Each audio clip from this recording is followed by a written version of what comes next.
All right, hello everybody. I think we are live, and welcome to IKS Open Saturday. Today we are playing a World War II game run by Otto with his new World War II system. You are looking at our module, our little map. I will be playing in today's game, and I am playing on the Russian side, the Soviet side. The Germans oppose us. I don't have any particular details yet on an order of battle or plan of action. I've been told that we will probably be defending, but we will see what happens. It's a new system, new experience for me, and I think it should be a lot of fun. I expect the game will move a little more quickly than our normal open Saturday. The system, as I understand, is designed for speed and efficiency, and it should be an entertaining game nonetheless. So let's turn my face off. I hope you guys can hear me. If there are any audio issues, let me know. According to OBS, you can hear me. If the big question would be is if you can hear other people. I'm going to pop down into our planning channel where our side is being briefed and planning the operation, and that will also give us a chance to check audio, because if you don't hear the other players talking, I should see that here on OBS. I know that I'll have to edit something, and I'll watch for that. Uh, I like for you guys to hear what others say, not just me. But let's go ahead and pop down and join the game.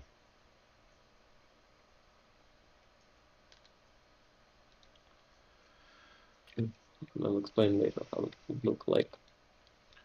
I'm Marshall. Oh, this is Back. 3D map. Excellent. Yeah. I'm here. Yes. Hello.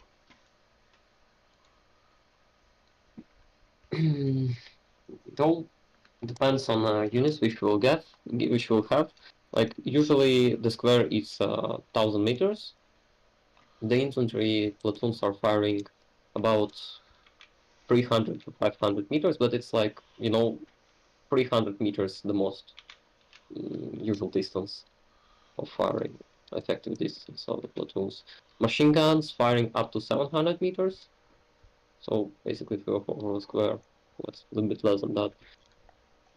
And they have a lot of, they cause a lot of problems because they're suppressing. They have a lot of big suppression power, even in few range. Yes, Sotowski?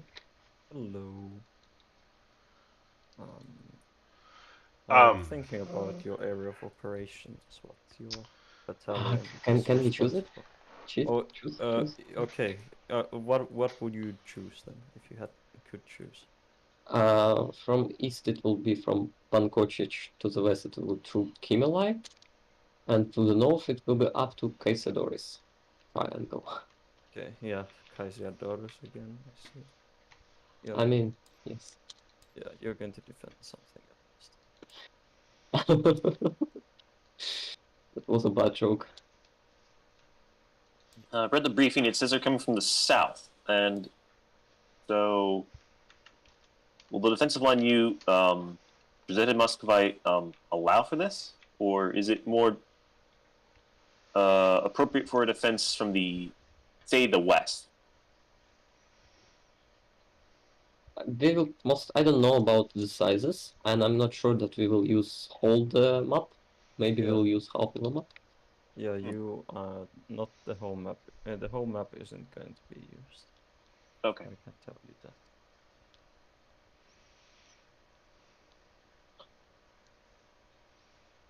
Toski, isn't any changes of infantry support guns?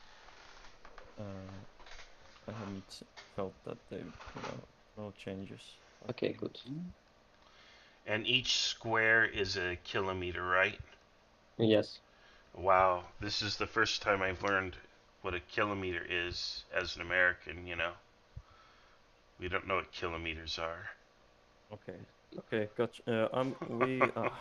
It's always difficult to choose which part of the map you get to play in. We can make something like a deal. No. Uh, Coming from the south, like, is it like due south they're coming from, or is it like southwest? I mean, regardless of the sector which we will choose, they're coming from south. Well, I Am I mean, right? you could orient this any way you want. I mean, Okay, I have selected your area of operations. Alright, Ay, ay, so ay. in red discussion, this is going to be your area of operations. So basically, it's the sector your units are responsible defending for. Your objective is to defend the railway. By defeating the fascist attack, you are going to defend the railway. And I will later tell what exact units you have under your command. Likely each one of you is going to command a company each. thank you. We have a 4 kilometers wide front line, and we have 4 companies. And I think with 95% assurance that half of our companies will not be unchanged because of recent events, and we will be both surprised that this modifier will be applied, and of course in not our favor. So it comes straight to Pazardas to one Kocic, I guess. Yes, Pazardas, one Kocic. Kind of wide front, wide areas, and also the woods are kind of interesting.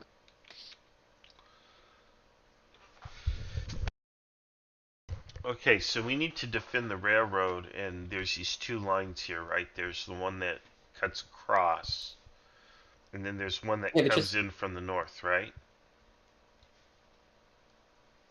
yeah. I'm sorry, my English isn't perfect. If I have made a mistake or misunderstood something, please don't be angry Oh on no, me. it's all right. We understand. You should see my English. So go ahead. As an international society, we take pride in making fun of each other for poor English, That's right. including the Americans and the Brits. Yeah. Fucking what, Okay. mate? Sorry. I'm sorry. Okay. Oh, Lord. Um. All right. So that's what we have to defend that, right? And they're where are they going to come from? Or they're going to come out of the south? They're going to come from the south, and I think so. It's going to be from Trebinka. I'm sorry, my German is sorry, not German. Russian It's is not that good. It's not Russian. It's Estonian. Estonian. Oh, We're fighting in Baltic, on the Baltic, okay. and it's Baltics. second All day right. of the invasion. And no, all good. I also cannot pronounce them perfectly. I think that our front line will be somewhere near Trudisica. I'm also thinking about the terrain, which will be better suited. I have a lot of experience to fighting around Pazardes in the woods, and the troops in the woods, they kind of moving slower. But yeah, we need to manage somehow to Well, and you make the need to. Germans happen. You also need a unit in reserve. So Alright, you've had, I've now put in red discussion your order of battle. So you are all representatives of the first, wait a sec, I need to actually check. First battalion of Uh, 74th Rifle Regiment, you mean? Yep, first, yeah, you're all from the first battalion. Or actually, one of you is from the second battalion of the regiment, but that doesn't matter.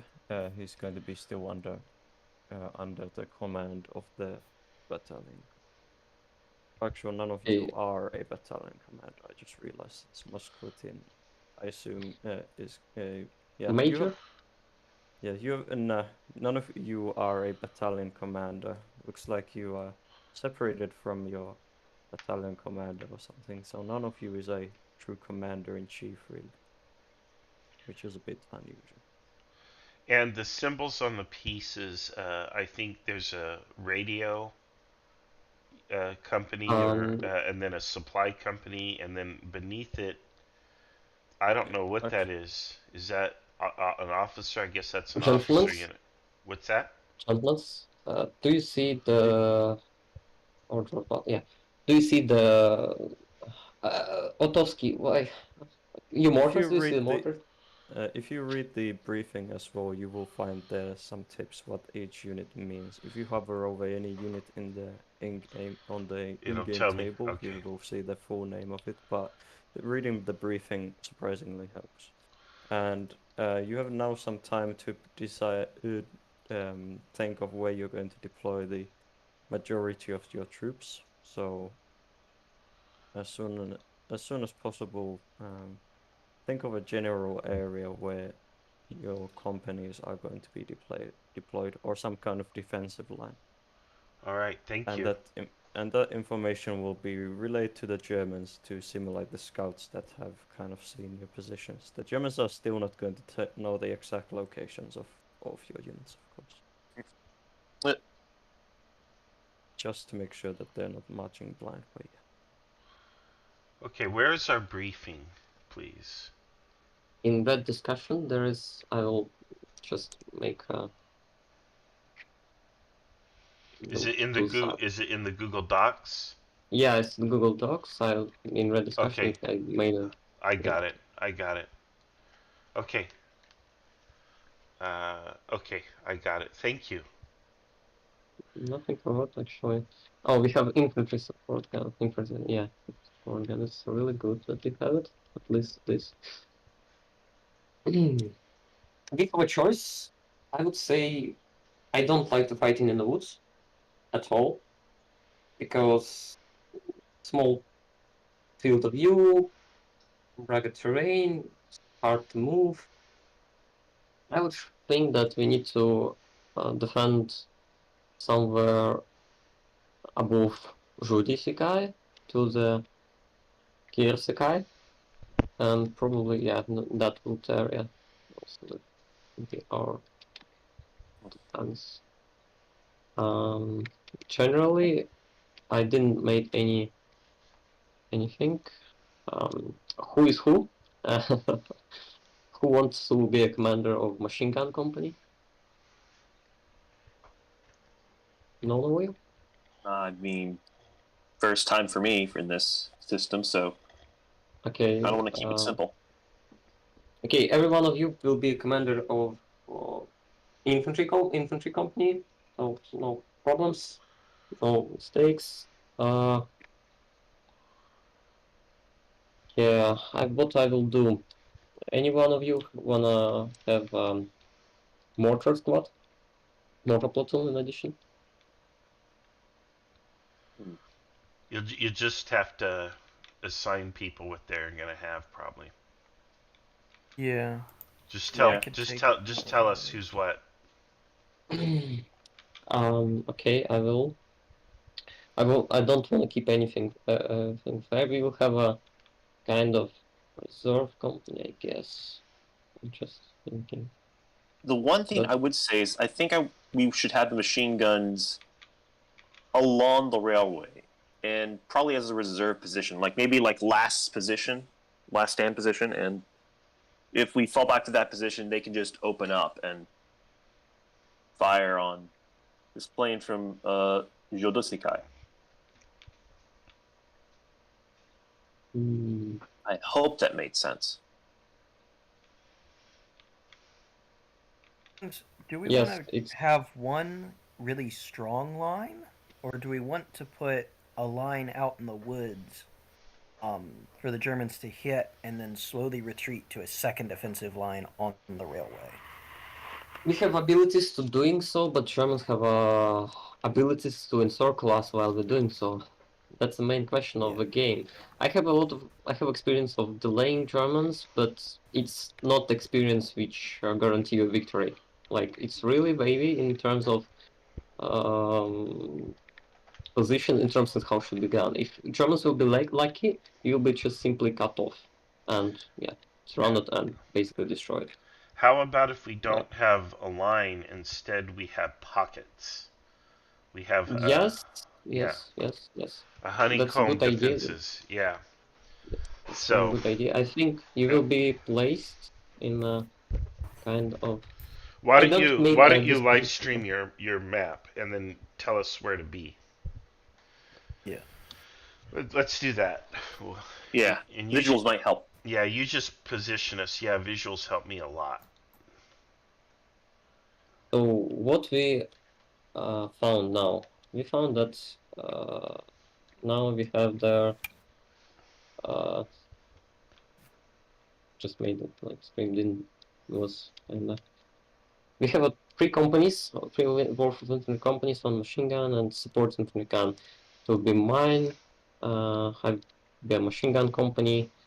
So how and where everything will be placed, since our area of operation will be kinda there, wide. Yeah, and we just need So interlocking fields of fire. So we want the units about 300 meters apart, right? So they can yeah, support each other and have them dug in and entrenched.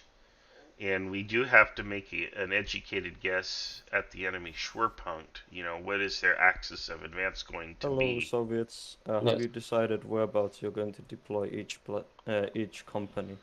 Or Yeah, we'll when? be deployed kinda like that, but it's not. It's just a general area. We didn't decide yet. Yeah, we're still Okay. trying to figure this out. Okay, so so basically you could say like Yeah, near i- the railroad, like yeah, east of Yodiski, north of Karasakai. But yeah, you can. That's good enough for me for the beginning, so you can think a bit later. well, the pieces might be different, so keep in mind that your Yeah. field of view might be different in the end when you will receive reports. You might see different symbols on your platoons. What I will say, Sorry. yes, No, you go ahead. I don't may have experience of commanding a battalion size. I will see the stream for a bit. Just make sure that you can place pieces in your models if you have that open. I think one of their main axes of advance is going to be the main road going up to Casidores. No, it's And- not. No, it's Well, they it, do it not might outline be. this. It might be, Well, but no, it doesn't mean anything. The Germans didn't know our exact location. They know that we will on the north, and that's it. I mean, they know what sector they're fighting in. No, they don't know what we know. They know that they just need to hit north, and Well, they're they coming from don't the also. south, Yeah, like they don't. directly south. So, Road doesn't mean anything. Road doesn't give you any like boost in the speed or something like that. still, And if I was yeah, assigning an attack, that's where I would go. okay. We have a three companies, so you guys will be placed closer to the front line. I will be kind of slightly in the back. And what will happen? What will happen? We have a big problem. We need to somehow make it unbuilt. So we entrench kind of in the buildings. Also, the ground also makes sense. So being on high ground is a good thing. You can deploy the company size. I would say, looking on if you will look on the stream, the first rifle company, first SR, will be Len Moffat command on the left side. Or wait. Who? Sarina, do you want it? Did you want it to be there, or you just who wants to basically be on which flank? Because I'm just kind of disappointed at this I point. can do it. Okay, Liam, you will be on this flank. I suggest you to take up this hill in the woods and go forth to observe what's happening in front of you. That will be your forces. You having one mortar platoon as your support. You may use it as a bond, but I suggest to wait some time before using it. Don't using it too early. So Marshall, you will receive a second SR company, also supported by the mortar platoon, and yeah, just deploy your pieces somewhere there. Somewhere there. Okay, let me draw In this. this on the map real quick. Alrighty, right there. Got it. Somewhere in this area. You don't need to stay in this line. You can just spread out your platoons. It will be actually better because you will not be hit that much by the artillery. And we have Tsarina, like Tsarina. You have a proof company. Yeah, you will not be supported by anything, I guess, but I will provide my support, I think, to you. And you will be in that area, so try to keep on the same front, keep the same front, but in the depth you can deploy your platoons as you wish. We'll need to dig in. All right, Probably- can you go back to my deployment area? I think your Yeah. map was oriented differently. Let's see here. Yeah, you were looking at it from the other way, but I think Yeah. I still have it correct. No, I'm looking from Soviet positions. I'm looking from Soviet perspective. So, Yeah. okay, I can orientate it like that, but it doesn't much difference. Right. Okay, I got it. I Yeah. was correct the first time. Okay, thank you. And Uh, yeah, you can just deploy in this area. You will be kind of like a center of our formation. I didn't decide it yet for my company, but yeah. And please, when you will do this for each company, I will ask a screenshot of your disposition in red discussion. So you need to post this in red discussion channel. okay. I am very concerned about my position. It's out in the open with a flank hanging out. Nothing to. Germans. So you will not be flanked. You will not be basically outflanked. You can occupy the houses if you want, because house providing support. Like it's really makes sense, but you will be kind of forwardish, which also dangerous thing. You can be slightly back there to kind of make some flanking fire for the center, but you know it's not uh, it's not your end opportunity. You can decide for yourself, but I know that it's hard for you, but I will support you with my infantry support gun and probably will send you reinforcements if it needed. I will almost certainly need them, thinking how this will go with the Germans being aggressive. Depends. Because Germans know that if they will be too aggressive and will spend much time of attacking a fortified position, they will spend a lot of resources. It's not good for them, so they will be cautious for some degree. They will be kind of cautious. I can guarantee that. And yeah, we have an advantage in the distance, so I can support you more faster than the Germans can support themselves. I can guarantee that. I put my idea for deployment in red discussion. Hmm. Okay, I will do this. I will do this, and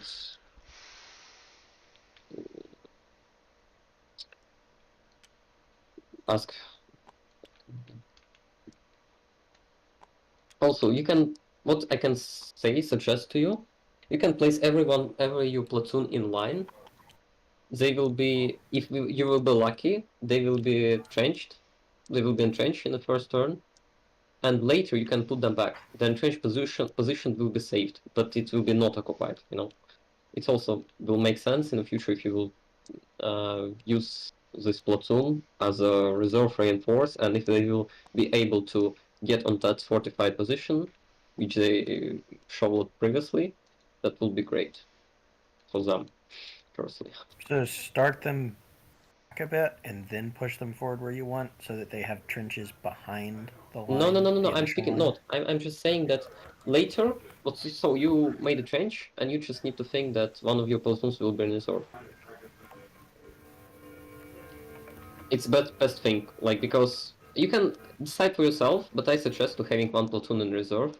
But firstly, when initial deployment will happen, you need to put them in line to have another prepared positions. Just Okay. what I meant. All right. No, that makes sense.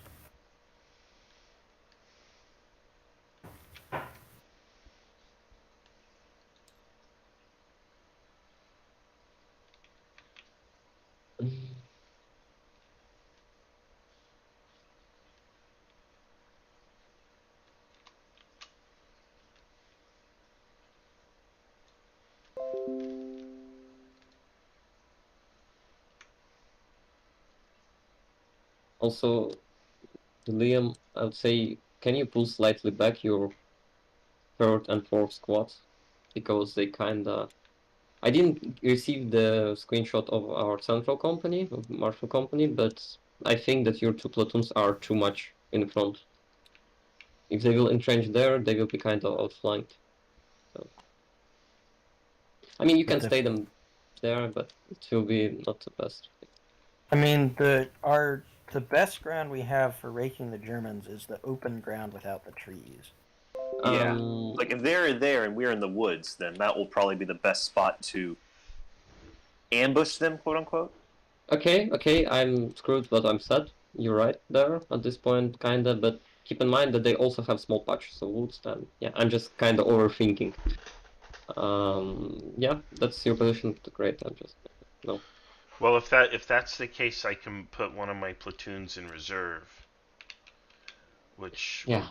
so I can change my deployment because I thought I had to cover all that area. Let me Yes, let you me can do this. let me change it. Marshall, with the basically the male gender thing. I'm pretty sure that's the mortar company, correct? Yes, it is Motor Company, and Yeah.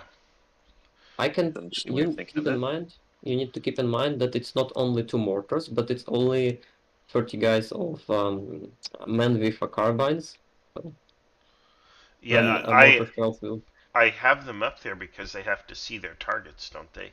I don't think they have a radio They with have a this. range of kilometer and half, and they don't need the radio. You can just give the area. You just need to clarify.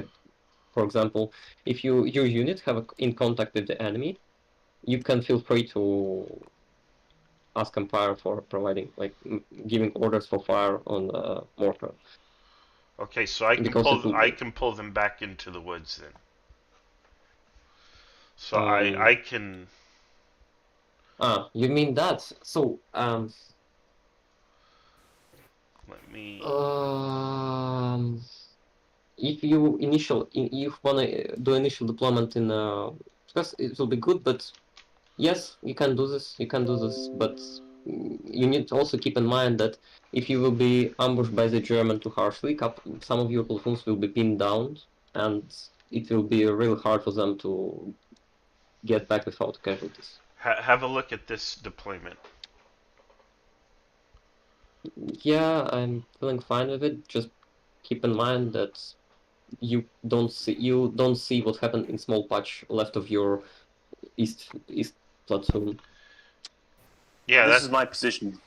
Sorry. All Okay. right. Oh, good. Uh, No. Brown lines represent either ditches across a road to block motorized movement, and trenches if they're not really across a road. Trying to deploy in buildings and keep a steady line.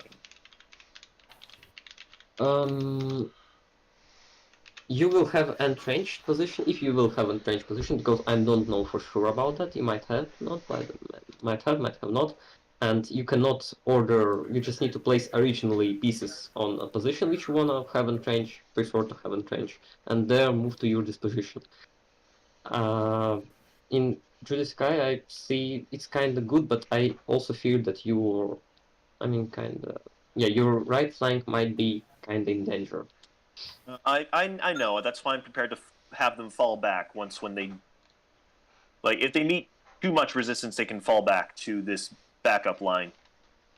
Gentlemen, yes, it's a good idea, but I just once again want to remind you that it's not the best thing for Soviets to retreat, because disorder things makes unit unable to effectively fight for 1 or 2 turns. And you units, it's a good idea, and I will support you with my infantry support gun. I will place it kind of on your right, behind you.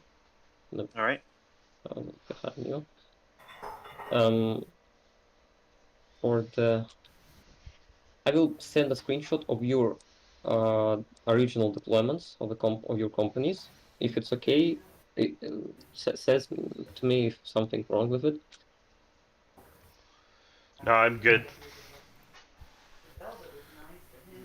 Actually, no. I will check for the Serena. Did I wrong it? Yeah, I did it wrong. I will redo this quickly.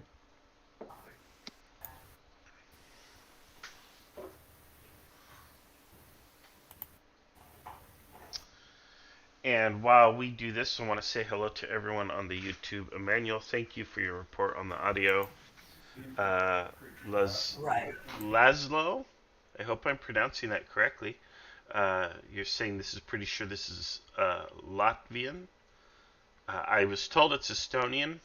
In either case, it's one of the Baltic states. It's Lithuania. Lithuania. Yeah, if it was like 2 days since the beginning of Barbarossa, this is going to be probably Lithuania. All right, Do you so have there's our any? answer. So how are the Soviets doing? How have you thought of your plan and how you are going to deploy your troops? We almost done this. We need additional minute to doing so. Okay. All right. Yeah. Yeah, Once we you are have your nearly there. beginning orders and beginning deployment and everything, put them in your own text chat, and the umpires will see that. The game will start And once each side is yeah. ready. Guys, in the red discussion, you can see the deployment of whole unit. Does I place it correct? Yeah, it's about right. For me, at least.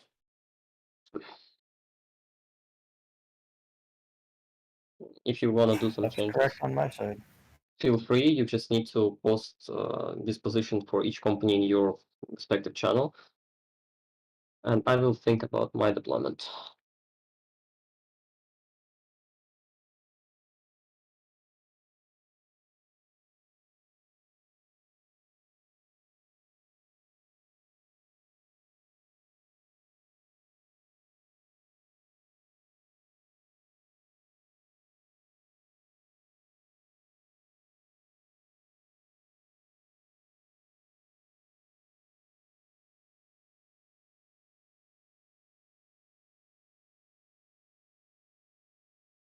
There we are.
All right, I am back. I'm sorry, folks. I had a phone call that I had to take, but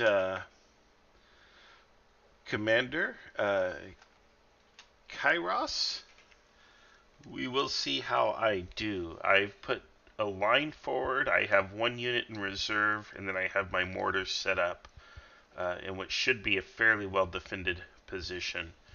And I have my platoons spread out so we have kind of interlocking fields of fire. So if they concentrate on one, the other one will have a little bit of a flank or a defilade there. Hopefully, we'll see. They may come across a broad front, but we're defending a broad front, so we'll see how that goes. Hello, George Kilgore. Hello, Sovereign Bosman. Jan, Let's Play History is here. You guys are asking where you get the maps. And yeah, as Jan points out, if you go to Kriegsspiel.org, go to our resources tab, and you can see all of our map resources. You'll find them there. All right, I've got to rejoin the team and get caught up with them. All right, I've been talking on a muted mic down below, but I had a phone call, and let's see. All right. Let's see here. I don't know if you guys heard, I was answering or fielding some of the comments on YouTube. Those of you on YouTube, Jan made a reference to a phone, so I don't know if I was coming through or not. I thought I was muted, maybe not. And it might have been on my end. I had some things I need to do around the house. I'm back from the dough. Oh, okay. All right, I assume we've started. Are we supposed to be in our separate channels now? No, we've given our final deployments, and now we're waiting on the Germans to finish their plan, and the longer the Germans take, the more dug in we become. Very nice. All right, I'm gonna All right. pop down and talk to the YouTubers. I'll be right back.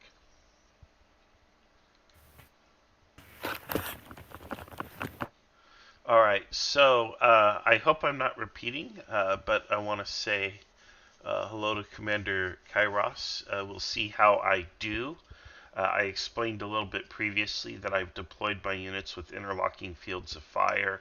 I have one platoon in reserve. I have my mortar in what I think is a relatively sheltered position. And the only thing I don't like is having my command unit so far back. But I also want to have those reserves a little closer to the front. So we'll see. If you are interested in our maps, and this is okay to repeat if you heard it the first time I said it, but I think I was muted. Go to www.kriegsspiel.org. You can click on our resources link at the top, and you will see a wide variety of map resources. And there's even more than that. The Library of Congress has a lot of map resources. There are other libraries in Europe that also offer a lot of resources. What we kind of lack are maps from Asia and Africa and South America, which would be worthwhile to have added to that library as well. Let's see here. And hello to everyone else. Hello to Jan, who's here. Thank you. Jan is also answering some questions there in the stream. And hello to the Gobbler. All right. Good to see you guys here. All right. Yeah. So Kairos says that it's probably for the best that I have my platoon, my command unit, so far back. He got shot in the leg, leading a 2-platoon attack. We'll see. All right, let's move up here to the group. Oh, Comrade Marshall, Yes. I wanna remind you also that they need to send dispatches in case of something happened on your front, and in order to keep a better communication between companies. Okay, and where is your headquarters located, please? My headquarters located behind your central, behind your front, basically, and more closer to the railroad, like just I would say in a 300s, only 300 meters away from a railroad in the woods. Okay. And you're in the You woods say then it behind is. me. Yeah, I'm kind of northwestern, little bit northwestern than you. Would you say that your headquarters is located at B, like at the Yeah, very top kinda corner? in All right, that one area. all right.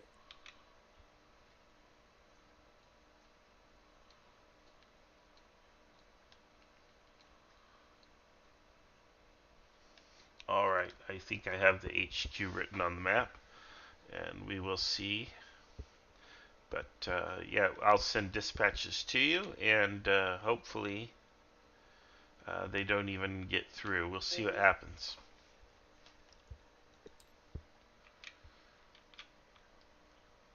Hopefully, not too many of the runners get nailed by an artillery shell.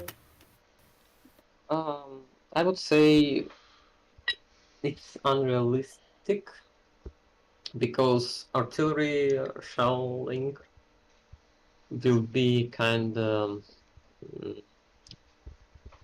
specified. So, for example, it might happen only in case if you're deciding to send me a dispatch right before you being mortared or mortar shelled or being artillery barraged from 150mm batteries. Okay, these Germans are finally getting their act together and they are submitting their orders, so expect the battle to begin soon. All right. Would you Yeah. say this is a significant delay, and we have some more time to entrench? We'll see when I don't know. So it depends on when the Germans start showing up. So. All right. And also, I'm not sure. Well, Moscow would likely remember to mention, but the Soviets do not really have many radios, so all of you are working with runners. So to send a message to someone, just send a Napoleonic style dispatch, basically. Okay.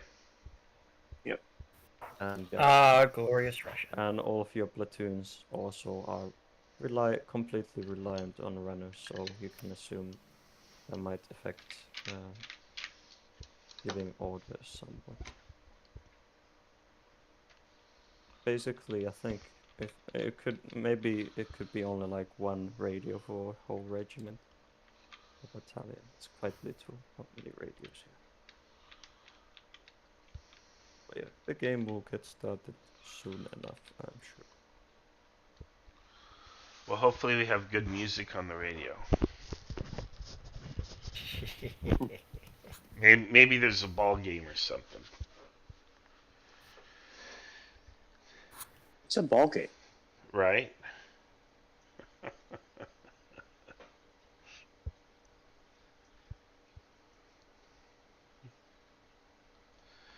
Well, we did a 1941 winter.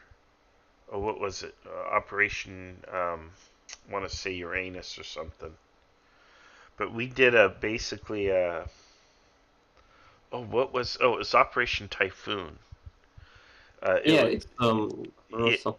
You it, mean yeah, we did an Operation Typhoon scenario years ago in Los Angeles at the in person. It was the Southern California Kriegsspiel Society, and the Russians were surprised because we like, you don't have much in the way of radios. The radios you do have are not very reliable and they are short ranged.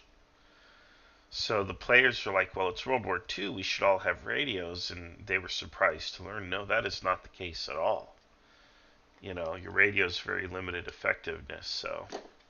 So that was fun. Plus, we also made them, they had to shelter their troops at night because of the cold. So that was another thing we did to them. The Russians ran out of fuel. Also historic. They were trying to get to Moscow. So it was a relatively historical result. They kind of got like within sight of it, and then the Russians pushed them back. So it was a fun game, but that was years ago. But yeah, people think World War II everybody has a walkie-talkie, and that's not the case at all. Oh.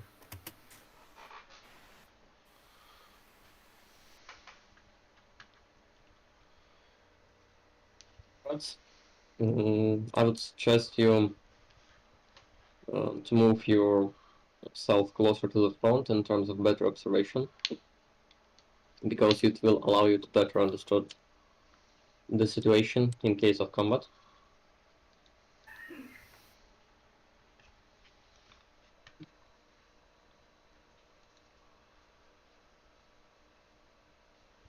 And also, you need to keep in mind that your mortar crews are lightly equipped, so they don't have machine guns as usual infantry squads. But they are our last resource.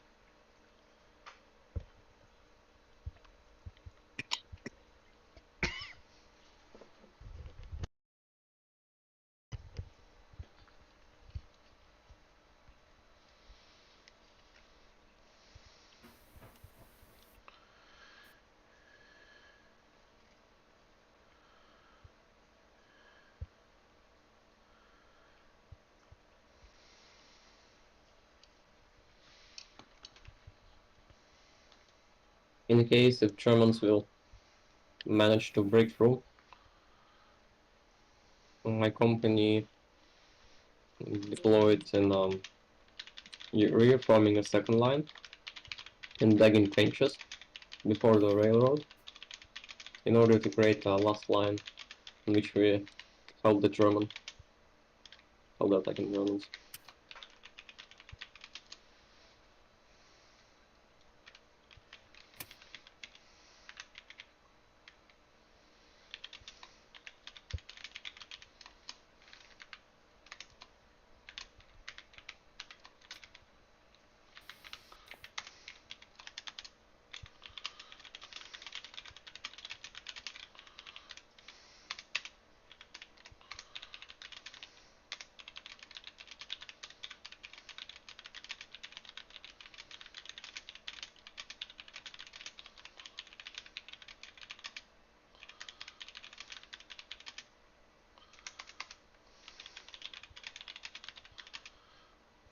All right.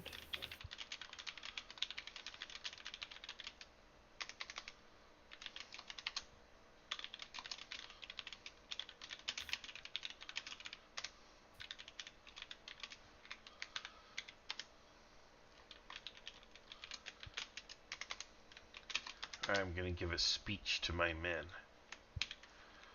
Write that out as well. Men of the Soviet Union. Many of you may die, but it's a sacrifice I'm willing to make. Right? Men of the Soviet Union, the invaders come to kill you, to seize your women and enslave your children. Show them what we think of them. Send them back to Berlin, or better, to a muddy grave with the tools at hand, gifts of the motherland. Alright, there we go. Blah, blah, blah, blah, blah. I'm sure they'll feel very inspired to kill Germans. Or you could go truly Russian and tell them that this is a small, weak group of German troops that have snuck behind our lines. and we're going to stop them here before annihilating them and hide from the troops that we've been getting our butts kicked by massive German invasion. Yeah. Oh my gosh, look who's here. Achilles is here. Hello, Achilles. Good to talk to you again. And let's see. Alright. Alright. Yeah, we got a lot of viewers. We got 9 viewers today. It's like 3 or 4 more than we get on average. Oh, okay, fine. Somebody just bailed, so now we're down to 8. Fine, guys, fine. Have it your way. um, Alright. Yeah, the cool thing with these live streams is they end up on our YouTube, of course, and they stay there, and people come back later and watch them at their leisure. These are not the kind of things that you normally sit and watch the same way you watch a sporting event. I think they move much too slow. They're slower than baseball. But, you know, you can always just put this on in the background and listen. You can hear me pontificate and commentate and make every error in the book, which is its own form of entertaining. Which is probably why these videos have so many views in the months after they're posted. The world's militaries are probably watching them. Alright guys, here's another what not to do video. Alright, let's see here. Paisnik? I'm not sure, I apologize if I'm mispronouncing, but welcome. He says, going to be good fun seeing this map played after being annihilated on it this morning. Alright. And just so people know, there was an earlier game today, so it's probably played on this very map. Similar scenario. Sovereign Bosman says, for someone coming in 40 minutes late, can one of the viewers recap objectives? Yes. I can go over it with you. We are the Soviets. We have to defend this rail line, which you see running right here. I'll draw these lines for you on the map. The Germans are coming somewhere out of the south. We don't know their exact axis of advance, but they're more or less coming out of the south. And we are defending a line here from Judiskai over to almost Kaisadorus, but basically these woods here and this open ground to the left and a little bit over here to the right, again over to Kaisadorus, is what we're responsible for defending. So we expect them to come at us. We just don't know exactly if they're going to come through the woods or if they're going to come a little bit from one side or one flank or the other. But we are prepared to maneuver if we need to. On the other hand, we have prepared defenses. I have prepared a honeycomb defense where I have entrenchments here in the circled areas, or at least that's what I requested. And then we have a line of infantry that's deployed forward. If the onslaught is particularly powerful, we just fall back. So that's kind of the situation that we're in, and from there we really can't retreat. Otherwise, we're just handing the objective to the enemy. So that's the plan as I understand it.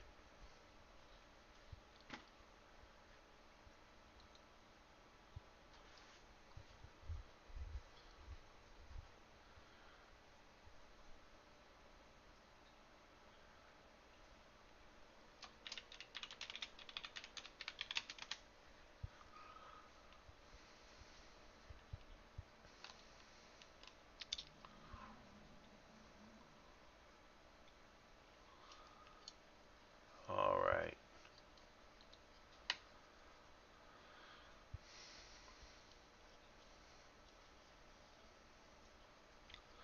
Now we wait for the report. Achilles says, well, sir, defend in depth with overlapping fields of fire and good luck, comrade. Well, hopefully that's what I've done. Here on the line we have, overlapping fields of fire. We've got 300 meters range on our weaponry. As an American, I don't know what a meter is. I thought it's that thing that flies through the sky like a shooting star. but what do I know?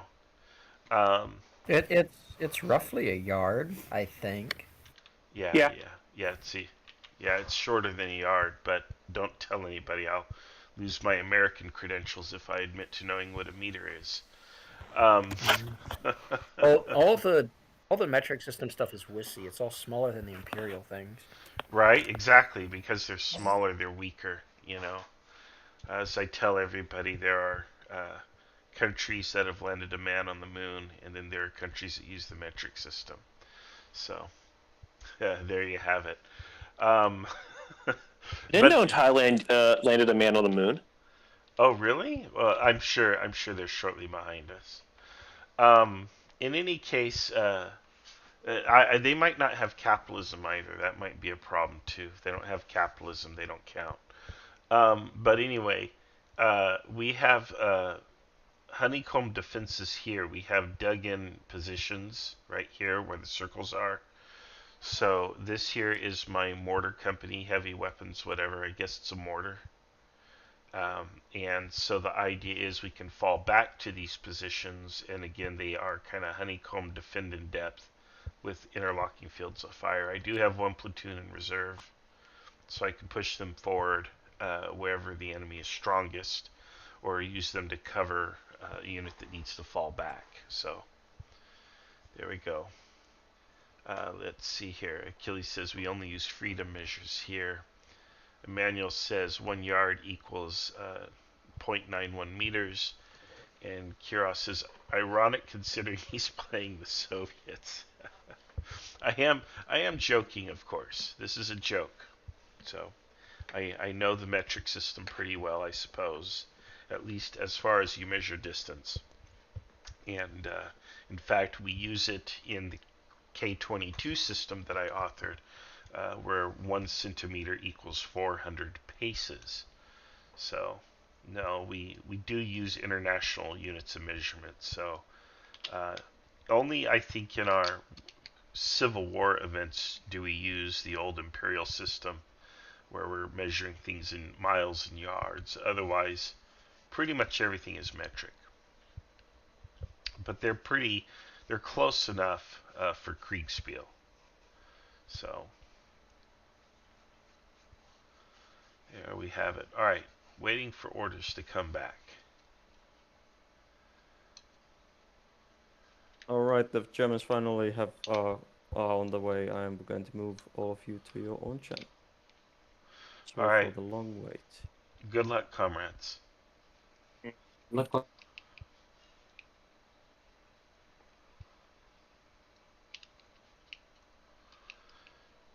All right, we're on our own now. We can no longer regale our teammates with tales of Fox American exceptionalism. So,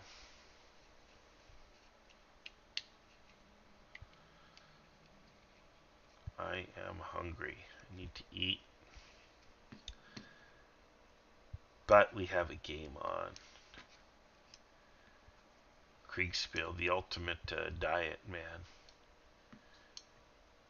You don't want to run downstairs and make food because you might miss an update.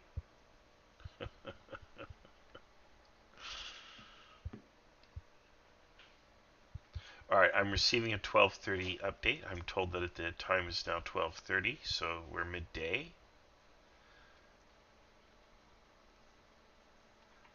And alright, my units are positioned in the places where I wanted them to be positioned to begin with.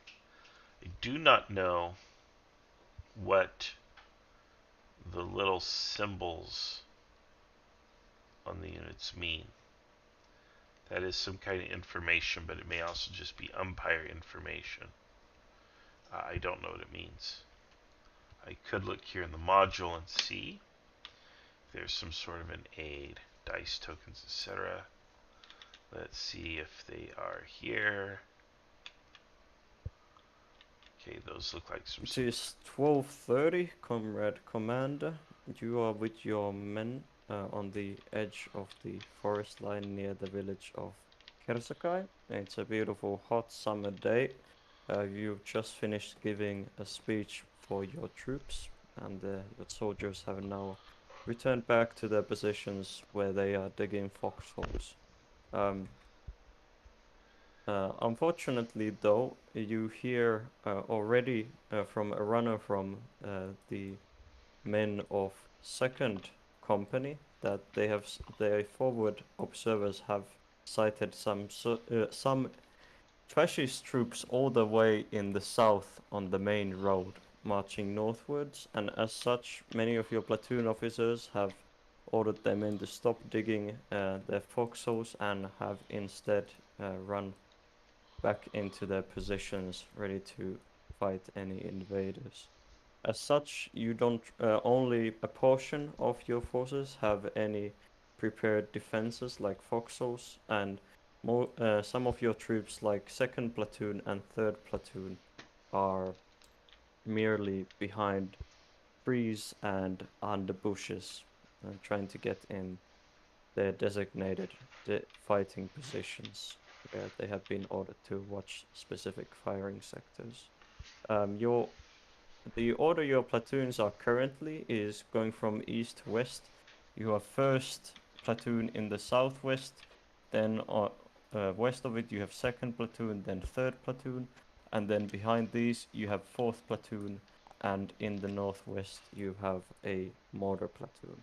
To your east you have the second company, to your north you have the first machine gun company, and to the west you have the first company of second attack. I'll come back later for your orders. Thank you.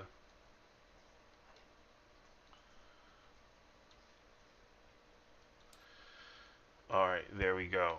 That's what we have. So I guess the yellow discs refer to units that are somewhat dug in, and given that, oh, they have different states. Good.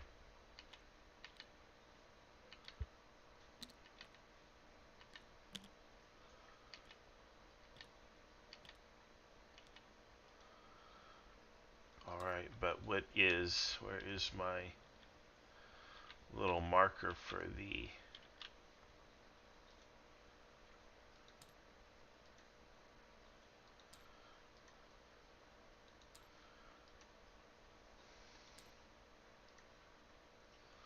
Alright, I figured. Alright, very good, very good. 1 and 2. 7, 1. I'm just trying to see if there's a state for that dug in. Right there. Copy. Alright, so according to my map, these two units here are dug in.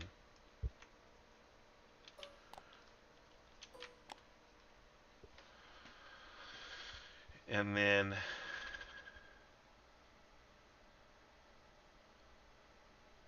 yeah, these are time little clock thing on the other pieces.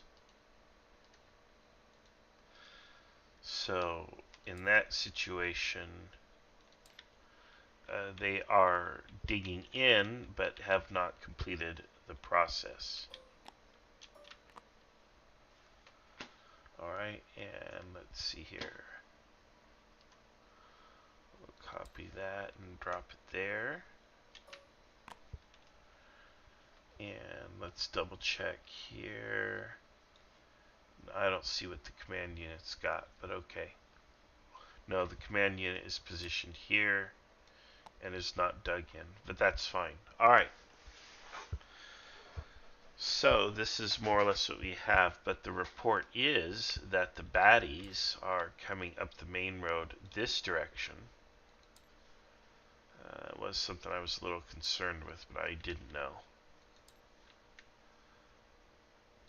So they will be offering us a flank as they turn. And the question now is, do we do this kind of attack thing, or do we hold this position and worry about another force coming directly at us. Right now, we don't have orders. We've sort of kind of declared the player Muscovite our commander in chief by virtue of his experience with the system. I don't know that he is technically our commander in chief, but he is sort of in that position, so maybe he's just senior commander. But in either case, until I receive an order from him, I'm not going to do anything. I could send him a dispatch, but I would. In real life, I'd send a dispatch, but because I don't need to create more work for the Empire, which only slows the game down, and because I would expect Second Company to submit the dispatch, I'll refrain. Alright, Comrade Commander, do you have any orders? No, we will hold position and continue to prepare entrenchments. Do you have any orders regarding rules of engagement? If you see the enemy there, to kill them. Okay, no specific range or anything? Well, the range is what, 300 meters on the rifles? Depends how good of a shot you are. Yeah, just when they're within range, open fire. Understood.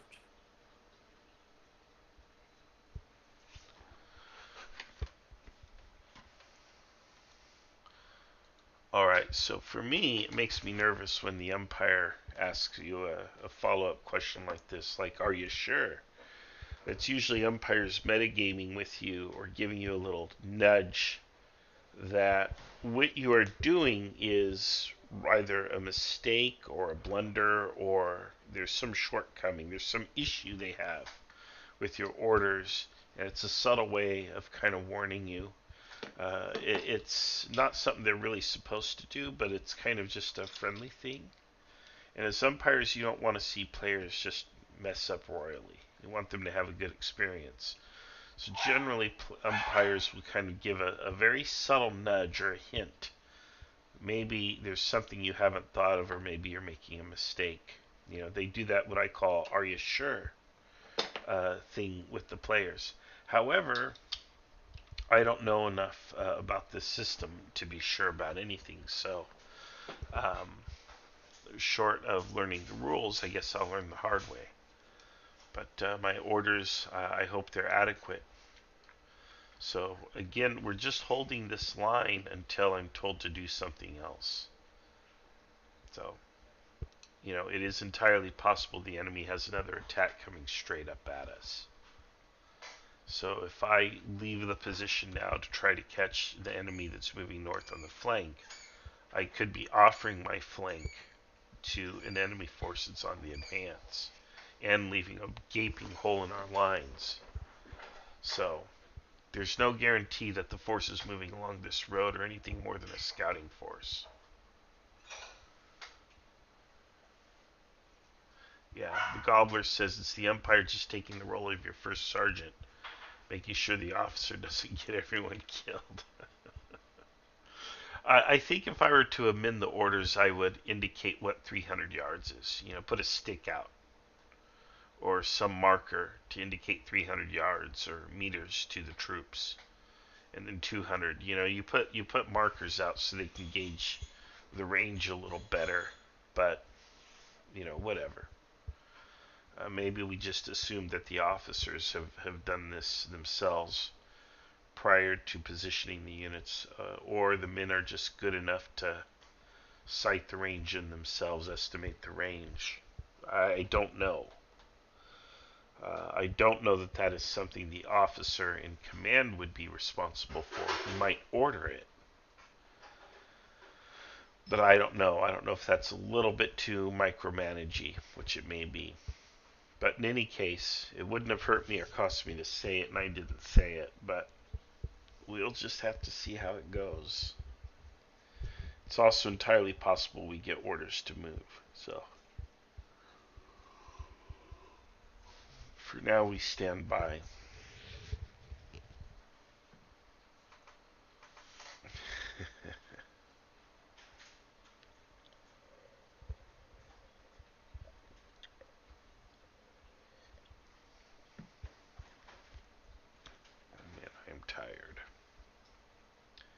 real hard time going to sleep last night. Got up early.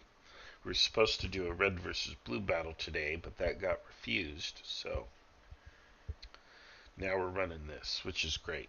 I wanted to play anyway.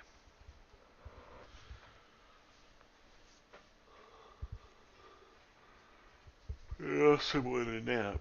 I'm going to fall asleep during this live stream like I did on the Isle of Jersey event. You get to hear me snore. Commander Kuros says, is there a distance tool measure on the map? A short answer is yes. First of all, each grid square is 1 square kilometer, or it's 1 kilometer across. So that's 1,000 meters. I don't know what that is in freedom units. It's not quite a mile. It's what, 1/9 of a mile. We have, let's see here, this tool here and this tool here, both of which should measure particular distance. So I would imagine it's like, what, 300? Let me see this. This here should be a kilometer. Or maybe they're not scaled. 1, 2, 3, 4. Oh, it's 1.2. Okay, that's correct then. Alright, so that's, this here is, each of these is 100 yards. Now, if I line up the other ruler, you should get, there we go, so I can use the little one. You're out of here. And so the approximate range of my stuff is about to here, the 300 meters. Effective range is probably even less. I like how there's this ground here, but I think it's low, not high. Here's my update. Still entrenching, basically no change. What we don't want in Kriegsspiel is, we don't want players out there with a ruler. So it is not typical for us to provide rulers and other measurement tools to players. The reason for this is because we don't want players running around with rulers. Also, we call Kriegsspiel the land of fudge. And what that Alright, Comrade Commander, it is now 12:45. Your troops have been continuing digging the foxholes. You can see some of them drinking out of their canteens. It's quite a hot day. Then you hear, then one of your officers looking with binoculars to the south at the edge of the forest passes through all of your platoons, informing you that there is movement south of them, and all of that he has sighted movement south in the forest, south of village Kersakai, and as such, all of your troops rapidly stop digging with their foxholes and get into their fighting positions. Alright, thank you. No change in orders.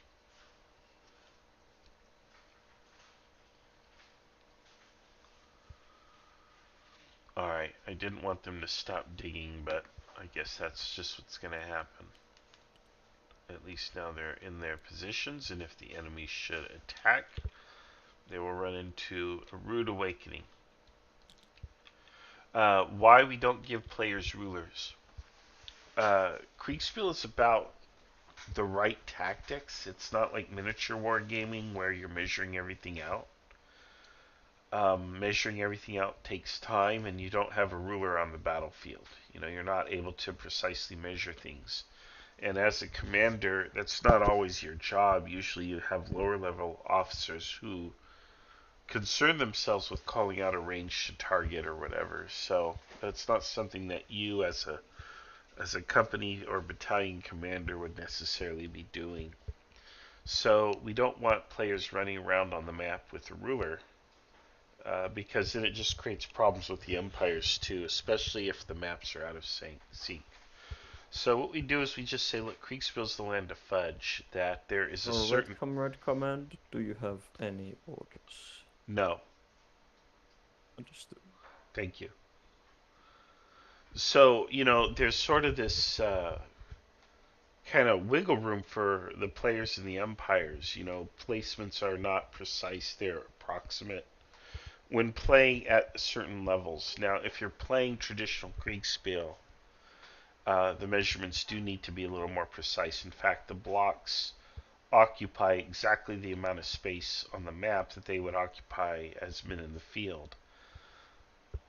Um, but even then, players still aren't issued rulers, and players are not supposed to. Again, it's not about measuring, it's really about issuing the proper orders for your level of command, often with imperfect or imprecise information. So that's the challenge, and it's often double blind, meaning, somebody is out there, another human being is out there trying to spoil your plans and get you to fall victim to theirs. So that's really how it works. The measurement tools are kept for the players. And oftentimes the rules and how combats are resolved and other things are also kept from the players because we don't want players to game the system. There's a few things more frustrating. Can you imagine sitting down to play a war game that takes hours and you're opposite a person who's played it many times before, so they know the rules and the tricks and the intricacies and the timing, they have the procedure down and you're just a newcomer. You're going to get beaten up on, so hopefully you like the person you're playing against and can have fun conversations or something, because you're certainly not going to win the game. Kriegsspiel isn't like that. Kriegsspiel is different. It's why, even though I played Kriegsspiel for a very long time, I lose because I don't know the system, and I don't want to know the system, and I make mistakes as a commander. And that's the person who should lose, is the person who makes all the mistakes. So, let's see here.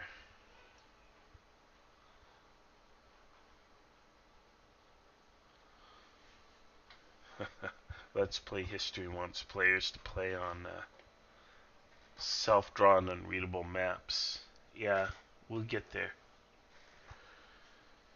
The Gobbler says, played my first Kriegsspiel at ACDC just then, and it was actually excellent to not need to care about the rules. Yeah, very accessible game. Anybody can just pick it up and start playing. You just need some passing knowledge about the tactics of the period that you're playing in. You don't need a lot of knowledge. So, yeah, I love it. You just sit down and start playing.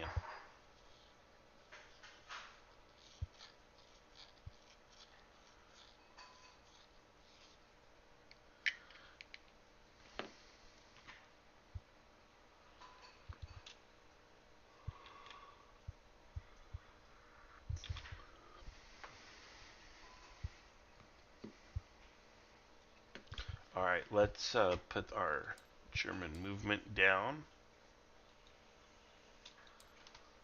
I'm going to just kind of draw an arrow here because we know they are roughly here. So I was right not to, leave my position and start moving, because that would have put us into contact with the Germans, and they might have just slaughtered us then.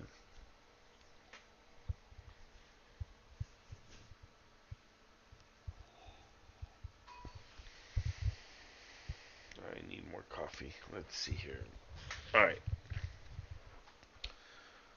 I will go get my refill of coffee, and I will be right back.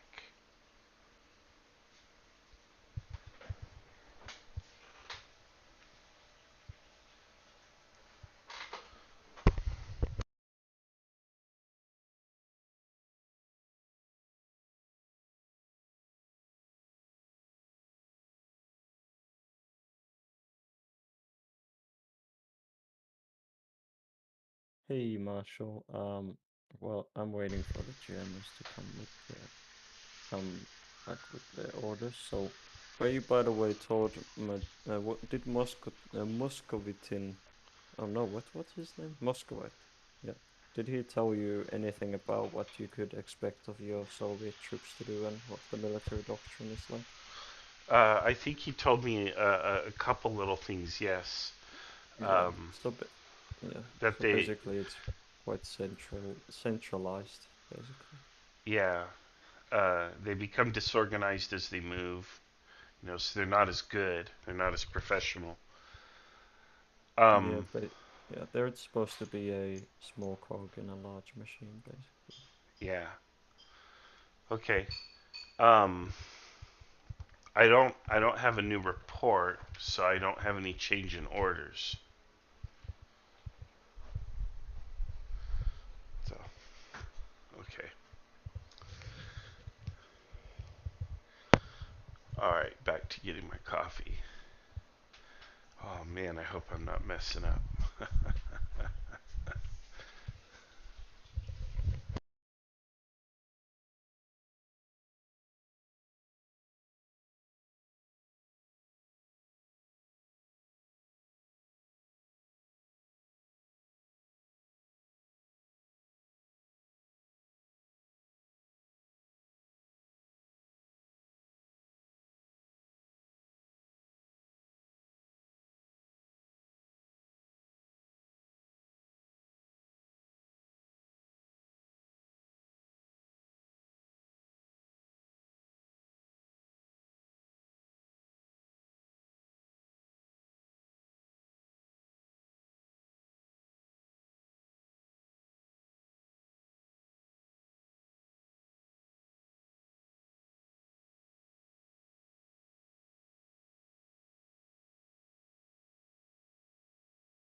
All right, I'm back with my coffee.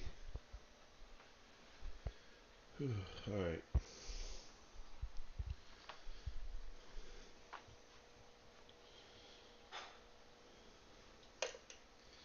And it is time to feed all the fish. Oh boy. You guys are always hungry, aren't you?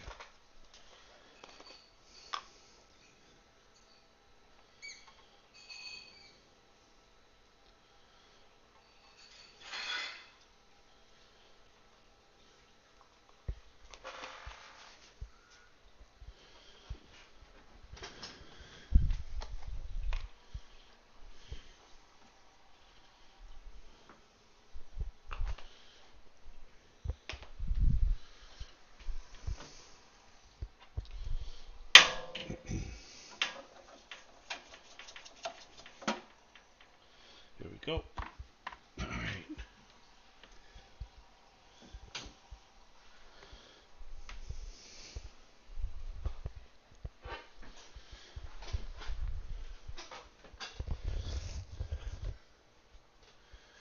All right, now we're just standing by for a report. 1300, I am told. Although no report with it, no image. So there may be that nothing has changed.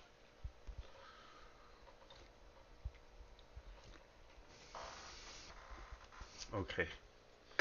We do have a screenshot now. Looks like nothing has changed. Oh, no, there is a baddie there. There is a baddie that's moved in there. And he is in some cover, so.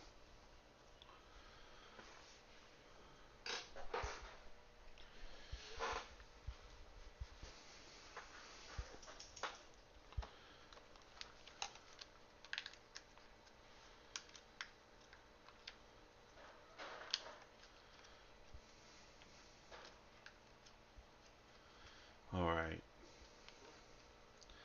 Let us see.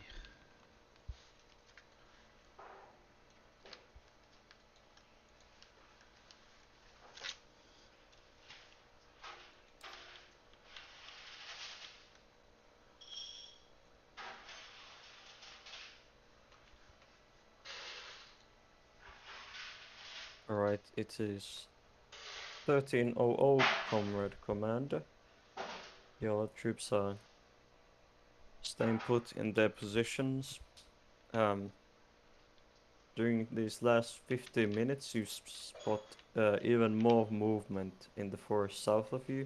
You can even see some German soldiers, at least a dozen of them, moving back and forth between the woods in confused movements. You don't really see clearly what is happening there, as it is about 500 meters away. You see likely a platoon's worth of German soldiers emerge out of the woods southwest of you and rapidly move into a building into a group of buildings, I should say, on the other side of the meadow. Your soldiers do not open fire though, as they deem the range quite far away, 500 meters away that is, so you can even just barely see them with your binoculars really. Meanwhile, to the west, one of your officers of the 3rd platoon reports to you that they have sighted more than a dozen German soldiers march from south from the forest to the village of Ivanauka. Okay. What is the range of my mortars, please?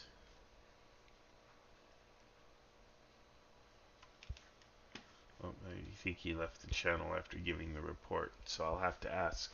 I don't know the range of my mortars, but if the range is enough to harass those units down in the south of me, I may attempt that. Let's see here. Alright, and I also have a dispatch. German troops spotted on the main road coming through the woods to my southwest, 1 kilometer distant.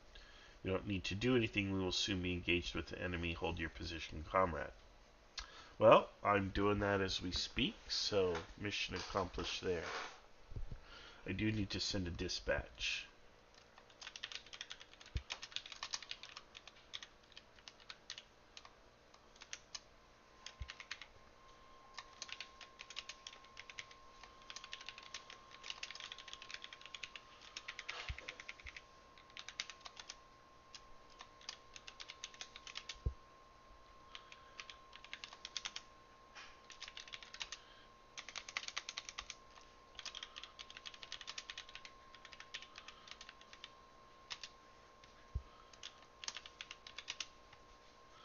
Let me see the name of this town.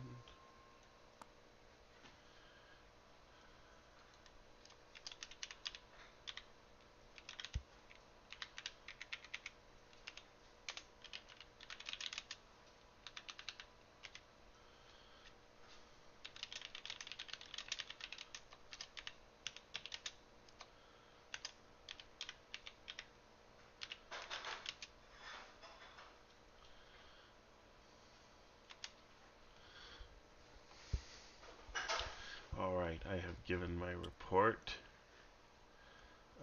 Fascist spotted south of VNK, probably means village Kursaki, and moving into village Ivanuka.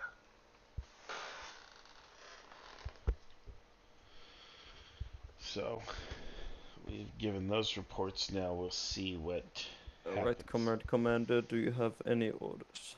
I have a quick question. What is the range of my mortars, please? It is 1.5 kilometers.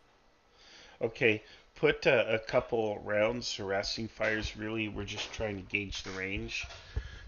On the fascist south of village Kursaki. There's a little, a dozen men or whatever in a structure there. Put 2 or 3 rounds that way just to gauge the range, and maybe it'll hit something, maybe not. But at least harass them. Understood. Please. Thank you. Alright. Those rounds should make him move or react. But he's not going to sit there in absolute peace. Hopefully it causes a little bit of panic or forces him to advance into my rifles. Or he'll fall back. Maybe he'll just stay. In which case maybe we find that range and then we can fire for effect. But we'll see.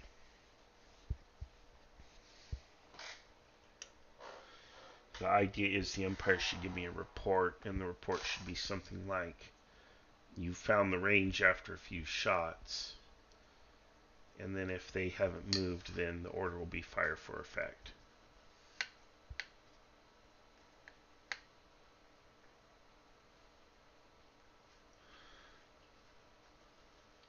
Alright, 3,300 yards away according to online sources.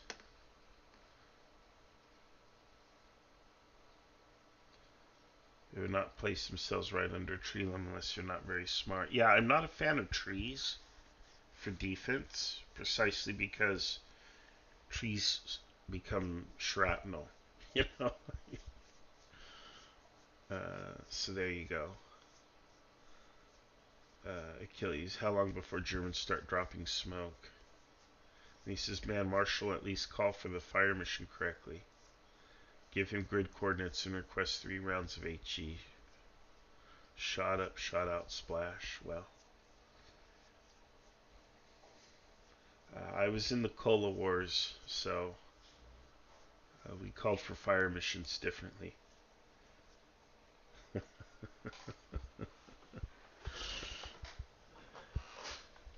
Of course, the Cupcake Wars were shorter but more intense. I don't know what it was, but for a while there, every show on reality TV was a war of some sort, which is ridiculous. Just like the war on poverty, the war on drugs. I'd like to congratulate the winner of the war on drugs. But anyway.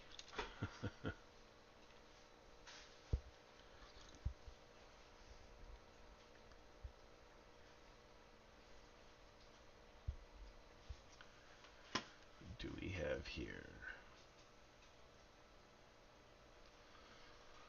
Let's see. I don't know what there are no grid coordinates on this, so I guess we need to create them.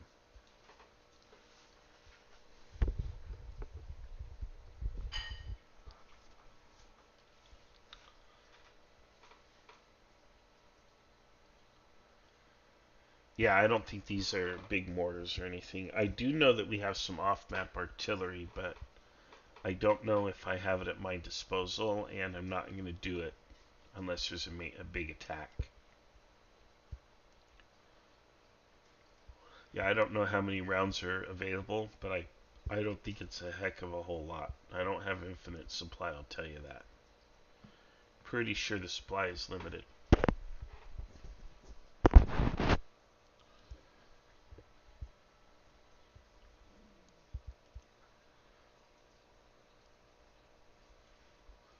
Okay, I got the 315 screenshot coming here momentarily. Maybe we got lucky in the first round, hit him in the basement of a house.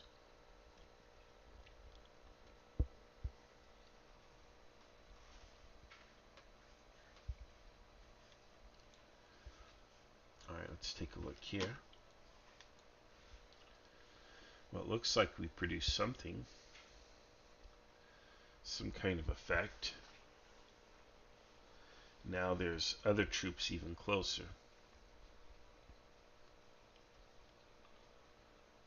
So we'll see how accurate this was. If this was accurate, we're not going to shift. We're just going to fire for effect. Alright, Comrade Commander. Your troops stay in their position. More soldiers emerge out of the woods in the south, and they head for the village of Kerskai itself. They have just entered the buildings, it seems like, and your soldiers don't really have a clear shot as they have just gotten inside the village, and perhaps they are a bit nervous to open fire themselves.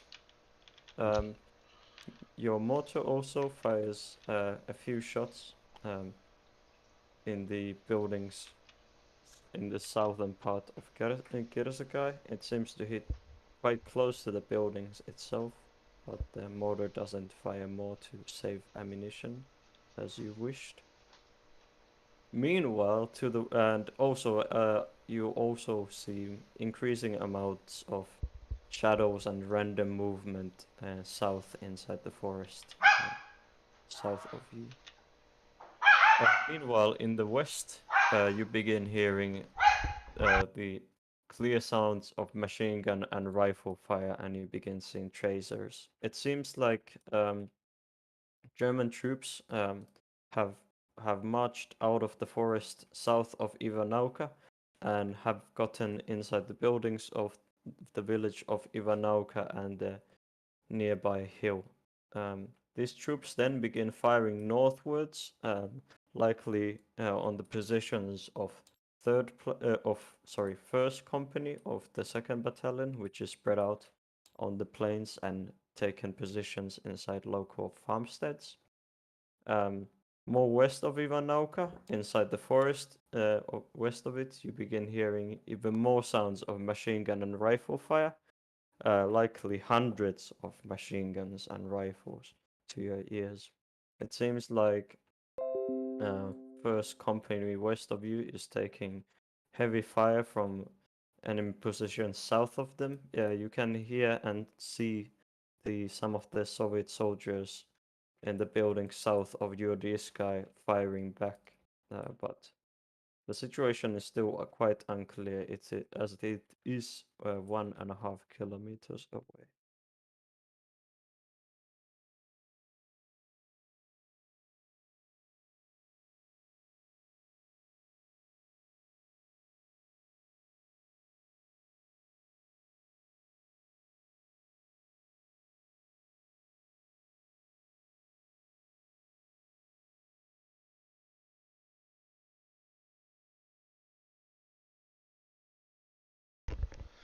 Okay, so I want this platoon to move over here.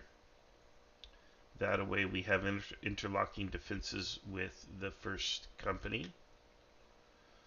If the enemy should attempt to move up through here, they will simply be fired upon and shot down.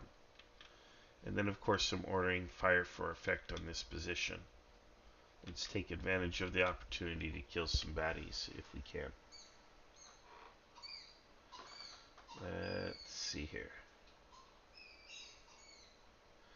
Yes, you can hear the anti-tank dogs. Yeah, we have a healer who is a puppy, and he just loves to play ball. And we will throw the ball for hours. And I'm not exaggerating. We'll sit there, we'll be watching TV.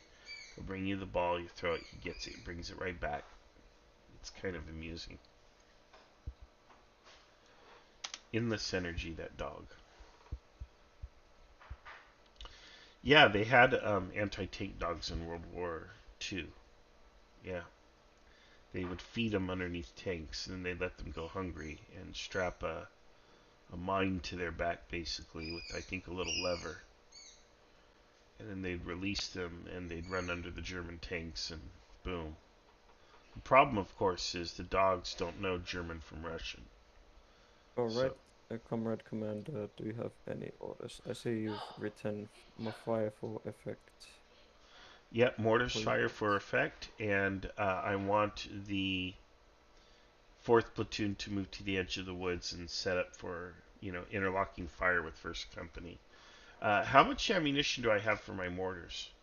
You have... Oh yeah, I'm not sure if Moscow had mentioned that.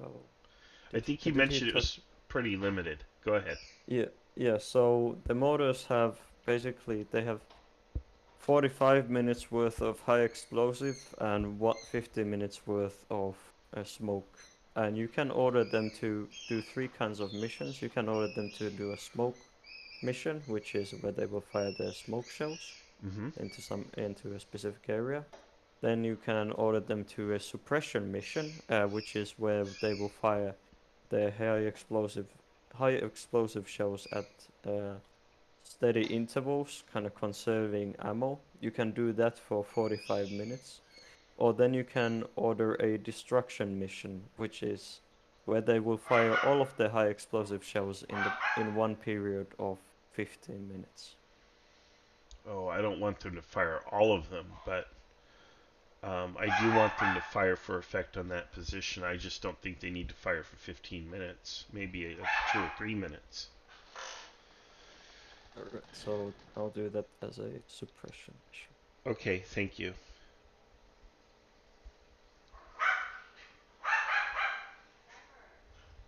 Yeah, it's a lot of rounds downrange. But I'd rather catch them in the open if I was going to do fire for effect, not, or use it. Well, yeah, I don't know.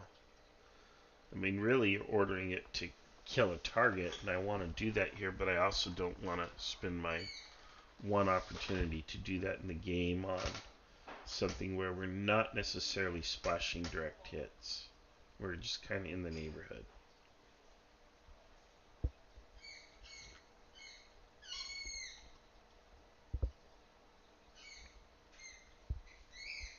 On the other hand, I don't want to conserve ammo and have it there sitting in crates while the enemy overruns the position. I can't think of anything more useless than a conserved mortar round when the enemy's overrunning your position, other than perhaps the commander responsible. So,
Achilles says you have to sign for all those rounds.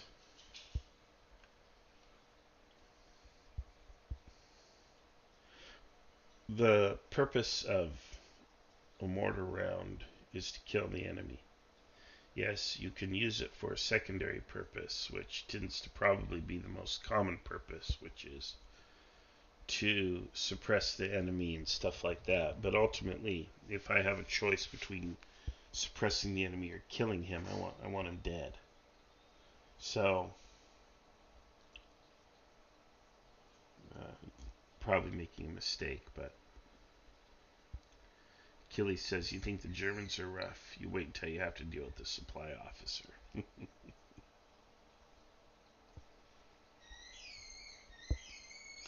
But yeah, I mean, once I have them in a position where I know I can kill them, then yeah, we'll fire every last round.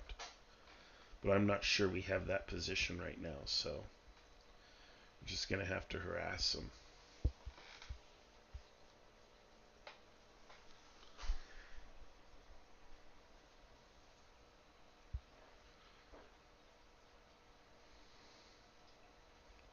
Kind of like the idea of hitting them in the middle of their line of communication. So they have that forward unit that's a little cut off now.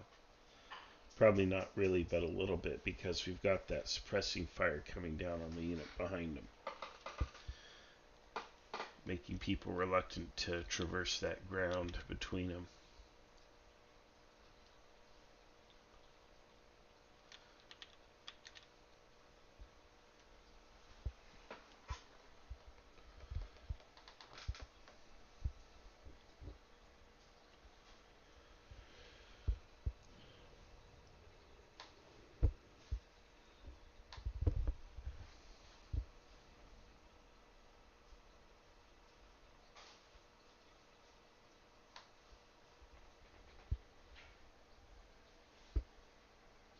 I do like how fast the game moves. It seems to be moving faster than our average Kriegsspiel, which is nice.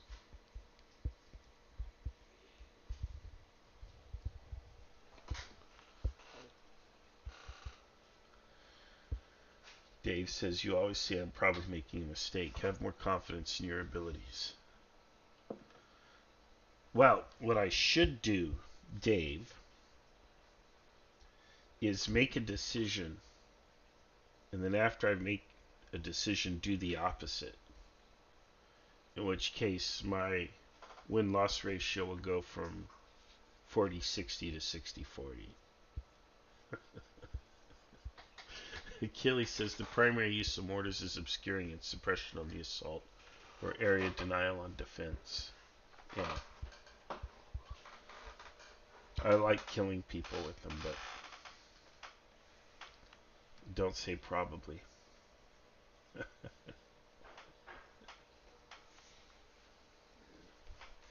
I know. It's a character flaw.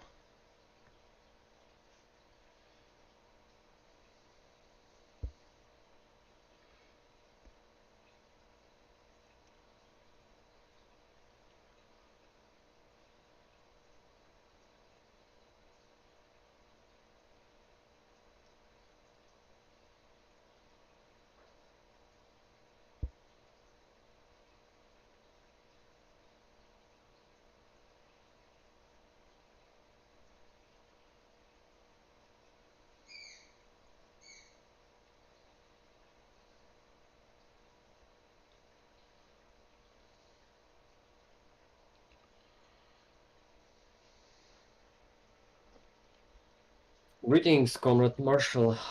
Please report yourself. Greetings. Enemy forces are approaching from the south, particularly in the area of village. Let's pronounce it correctly. Kursaki and village Ivanuka. You should have received a report from me detailing this. I am placing mortar fire on a unit that is behind village Karasaki, and it seems to be hitting with some effect. We'll see. I'm waiting for the enemy to advance to open fire on him and kill him. Yes, you receive a more machine gun platoon with me as a reinforcement, so you can use them freely.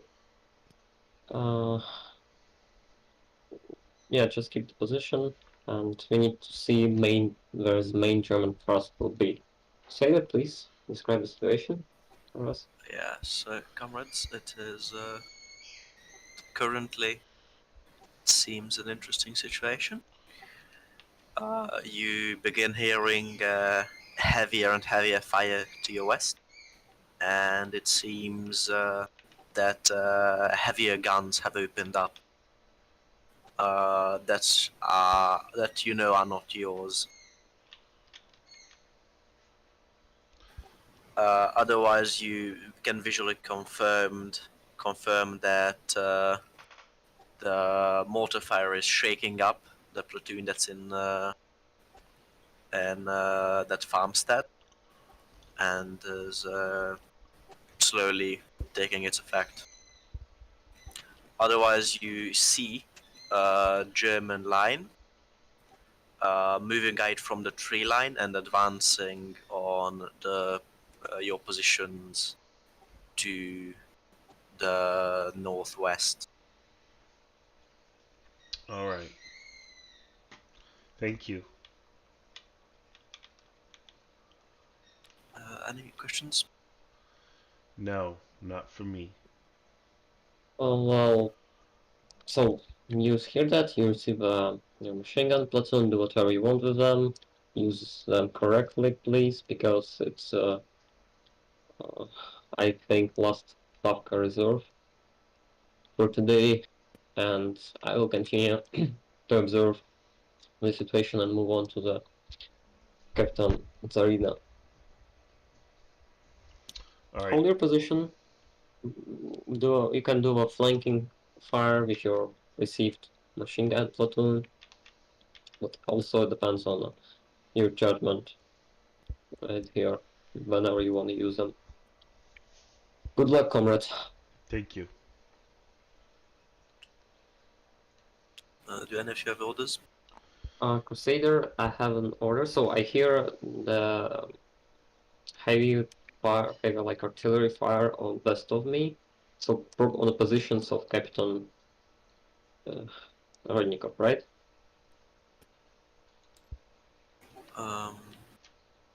Towards Captain Tsarina. Ah, sorry. So Yeah. like westernly direction. Ah, yes, it's okay then, yeah. My bad, sorry. Okay. Order for my machine gun company, the last machine gun platoon, the Yes. first platoon. Move on the positions of third platoon in the trenches of third platoon and occupy them. Understood. Yeah, and for me, I'm moving towards Captain Serena. And Marshal, do you have any orders? Yes, I posted a screenshot showing where I want the machine gun unit placed.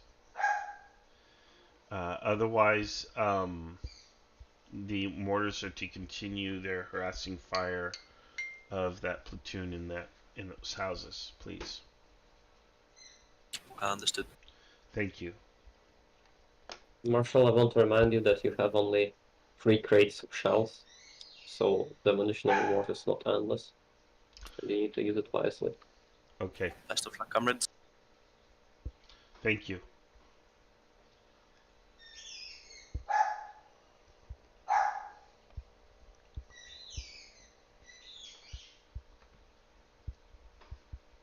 Yeah, I'll do one more round of fire on that position, and then we'll hold fire until the enemy main assault begins.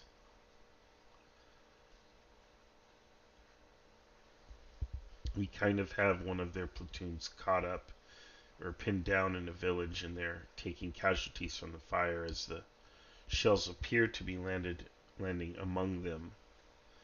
So I like the idea of chewing up a platoon. We will blind these invaders, but I think that Germans might have more than one company on your front. So be careful and choose the right time and the right place for main actions. All right, yeah, we'll wait for the enemy assault after this turn. We'll stop and wait. My major concerns is that Captain Tsarina was heavily attacked by the bunch of Germans. I sent direct reinforcement to him, but don't know what the exact situation are. Mm-hmm. Yeah, I worry about his left flank. If they're moving out that way, they could try to probe his flank. Be his right flank, actually. So, if they try to go around his flank, that will be a problem for us. He will not be separate, and I want to make you calm about this. I placed Stavka Reserve Company infantry support gun on his flank, so Germans will not snitch on his Good. flank. Good. And you also don't need to much worry about the connection between him and you. You can plug that gap with your machine gun platoon if you want, but again, it's up to you whenever you want to use them. All right, thank you.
Alright, still standing by.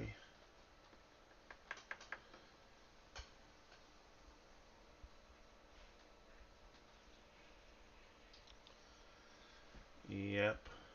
Commander Kiros is looking forward to some more red versus blue action. We'll see what happens there.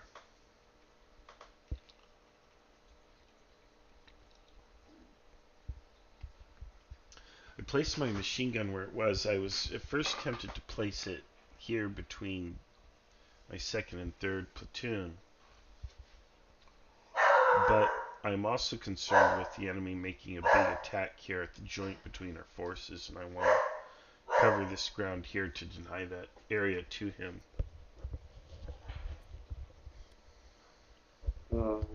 Machine guns have a good thing, how to say, suppression force, and once German infantry platoon camps under machine gun fire, it will be really hard to disengage with it. So until you will see the major German advance on you, I think you're good on your front, and you can place them on your flank in order to provide some support to that our comrade Captain Sarina. Right. Yeah, that's what I want to do. I want to support him as well.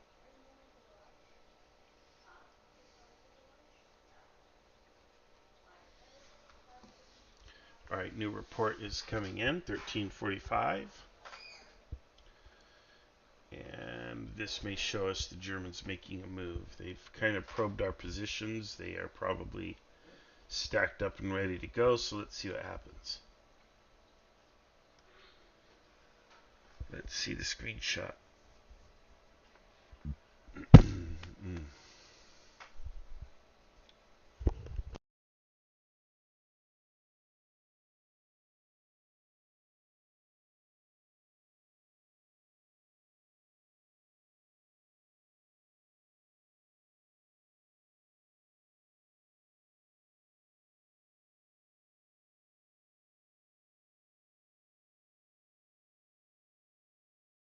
Here we are. Here's the screenshot. So, got a lot of machine guns over there. Looks like they're in a kill zone. Or if not, they're at the edge of a kill zone. And if they come much further, they're going to get tore up. However, our forces also look like they're taking hits over there. So, yeah, this force here keeps getting beat up by us. Let's see what the tokens mean.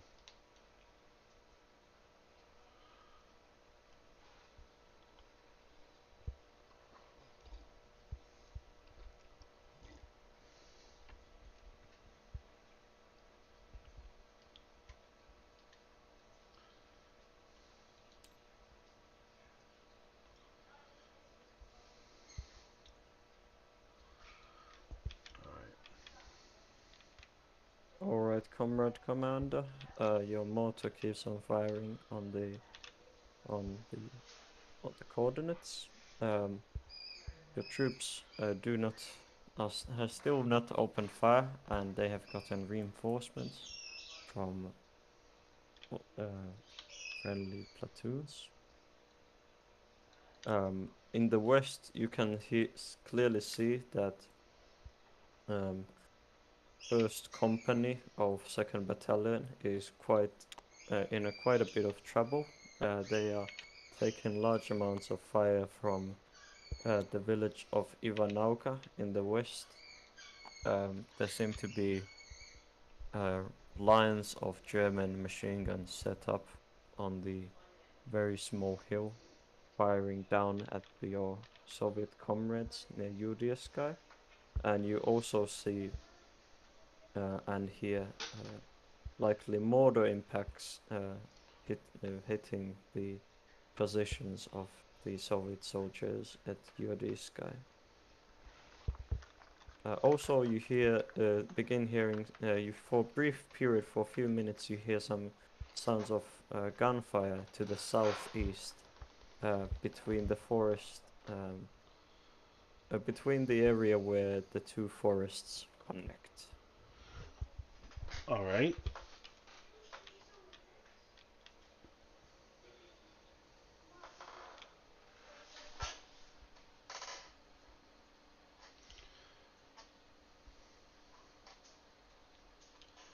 All right. I think we'll have those mortars fire on those machine guns.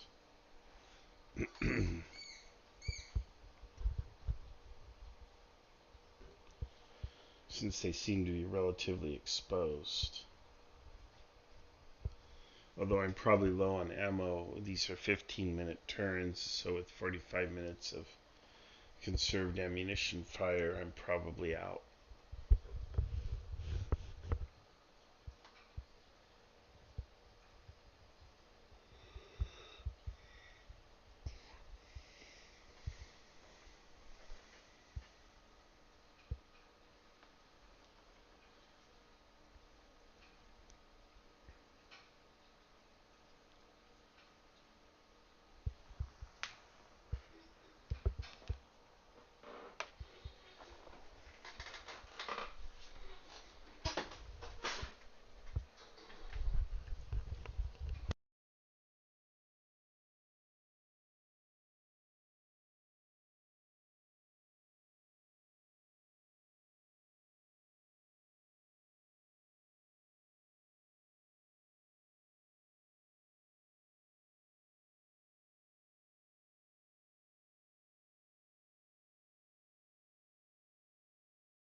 Do you have any orders, Comrade Commander? Yes, let's shift fire from the mortars onto the machine guns. Otherwise, no, we hold position and wait for the enemy to attack us. Understood. Thank you.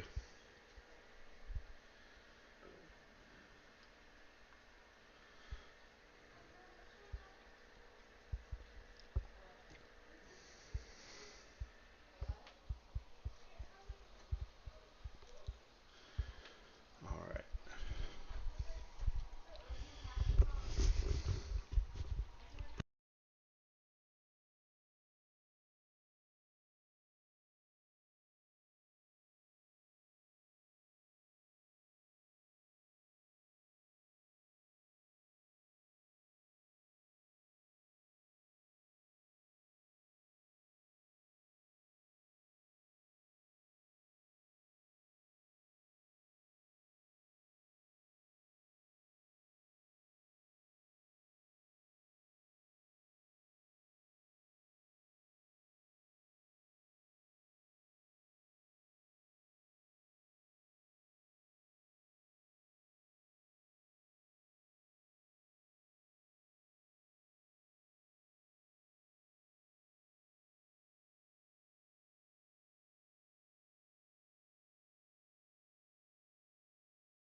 Alright.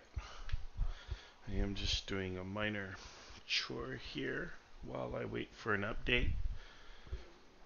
These turns are coming pretty quick, which is really nice.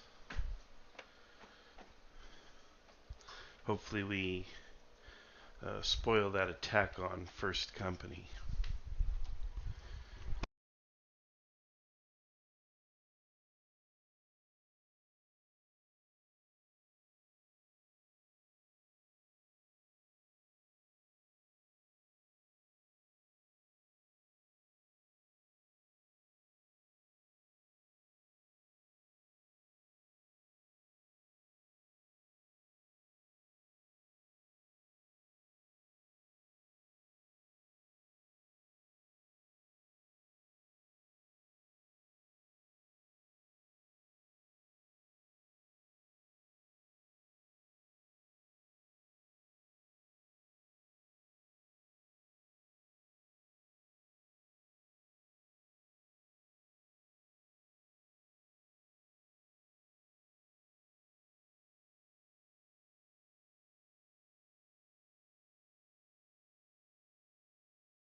Alright, Comrade Commander, it is 14:00.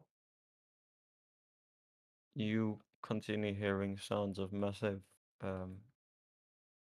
You continue hearing sounds of fighting to the west at your sky, and you can see the small hill at VNK Duanauka is absolutely filled with what seem to be German soldiers.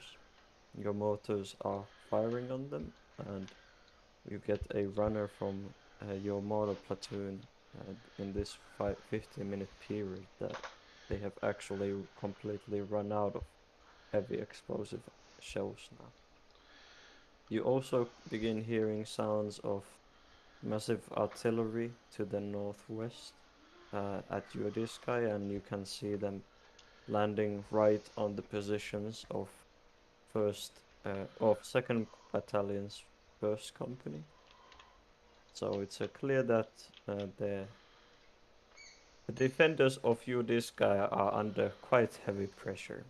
Meanwhile, on your section of the front, a small patrol of German riflemen, maybe a squad's worth, come out of the village of Kersakai and march towards your lines.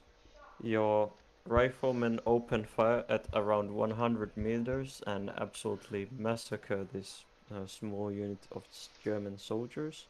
And the German troops at the village of Kersakai open fire at your now revealed positions, and a firefight erupts with your whole line now firing at the German positions at the village of Kersakai. Okay, are they wasting a lot of ammo doing this? Okay. Classic Otto pops out as after he gives the report, which is great actually. That way he doesn't get caught up answering tons of questions from us. I am worried that we're just wasting ammunition and we need to, hold fire and maybe even fall back a bit into the woods if there is mortar fire or something coming down on us. If we're taking some disruption, we need to kind of avoid that.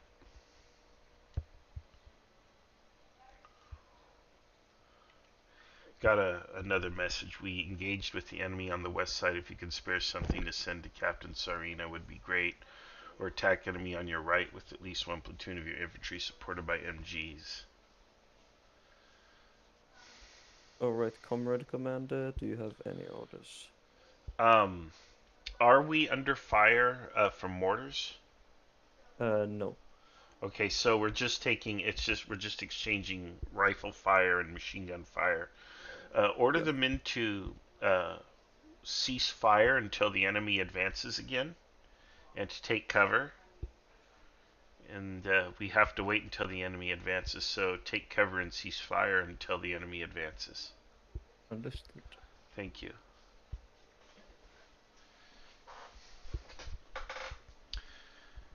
Alright. Yes, I have this order to do an attack, but kind of need my guys here. If I pull a unit out, it will leave a gap in the line.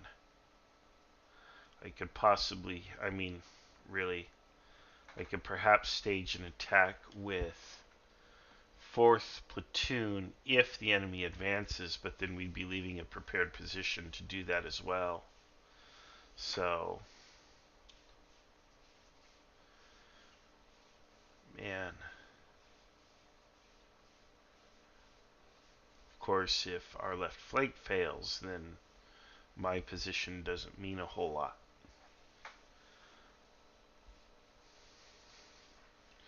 So unless the enemy demonstrates that it appears to be weak, I don't want to leave this position and just feed troops into the enemy. On the other hand, if they do appear weak from my front, a sweeping attack to the front and into the enemy flank should be enough to spoil his left flank attack. However, if that fails, then they just move right up the middle. So I guess I need to talk to the commander and apprise him that, hey, this is a gamble. It's up to you. What do you want to do? And then he needs to call this shot rather than me. But sending one unit, I think, gives us the disadvantages of both approaches and the advantages of neither. It compromises my defenses, and I don't think it would be enough to hold his defenses either. So that's my logic.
Alright, let's check the YouTube here.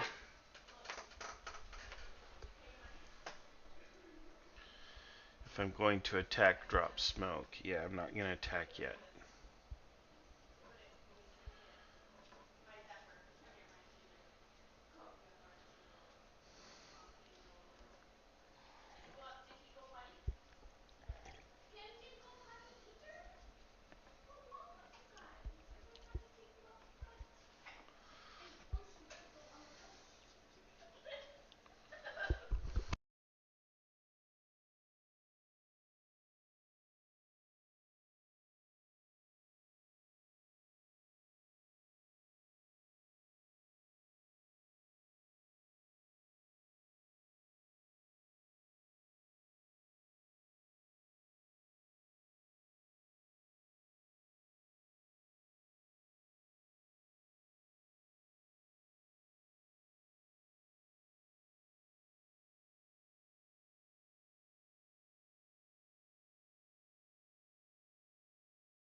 Okay, new report coming in.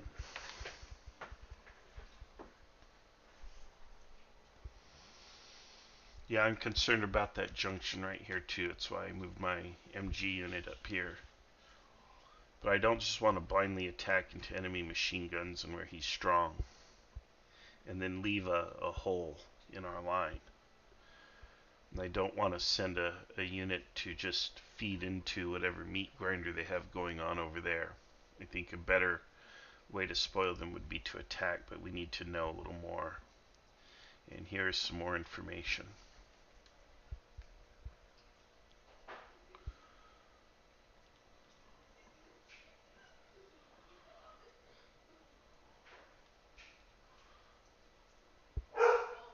Look, look, they're all over. I can't spare anything. Wow.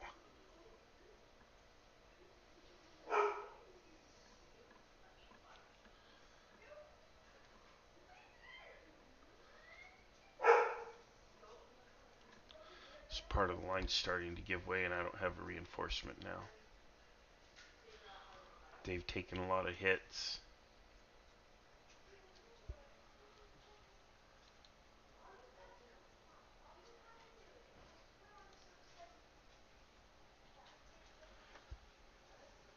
Alright, Comrade Commander, it is 14:15. You dispatch your adjutants to give orders to to stop firing, but it seems like many of your platoons do not follow this order. Okay. Also, in the southeast, through the near the bottleneck where the two forests connect, German troops emerge. Your first platoon opens fire on what seems to be a German platoon heading your way. At the same time, the amount of German troops coming to the plains increase. Large amounts of German troops emerge from the forest to the southwest and begin marching towards your positions in spread out battle formations. Your troops open fire upon them and begin slowing them down, and the Germans open fire from around 400 meters away with rifles and machine guns. It's quite a long-range firefight. To the southeast, the German troops attacking from the other forest are being supported by German machine guns and rifles that are being fired from your direct south near the forest line, and also in the northwest, your MG platoon and your 4th platoon begin being pounded by what seems to be like 105mm shells. So the situation is quickly developing. I'm not sure if it's to your advantage. Thank you. Yes. Also, well, you haven't suffered many casualties except for first platoon is currently pinned down and has suffered 2 men as casualties, and in the north, 4th platoon, which is being attacked by enemy artillery, has suffered 5 or so casualties. Alright. Do I have fighting positions prepared behind me? You know, entrenchments in the woods? Alright, auto's out. Okay. I'll wait till he comes back. But I want to know if I have those fighting positions prepared behind me, which is what I ordered initially. Regardless, the question is, when do you fall back? I like the idea of holding this position for a while, maybe falling back with that one platoon that's under artillery fire. Otherwise, holding this position, and I could order the one platoon under fire to fall back and prepare a position.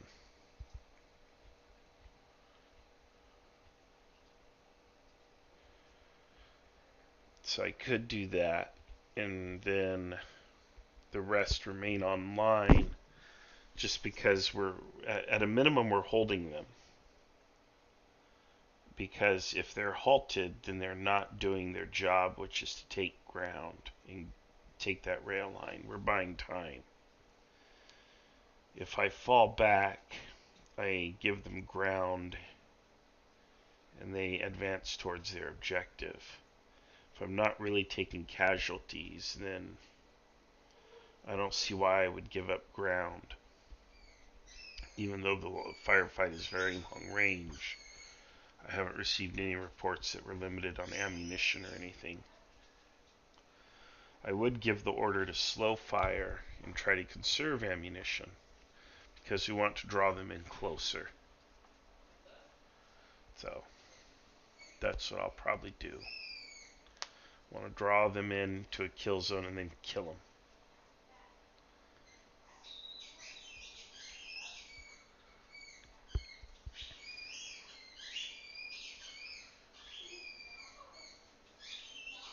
Oh, the dogs are just having a good time downstairs.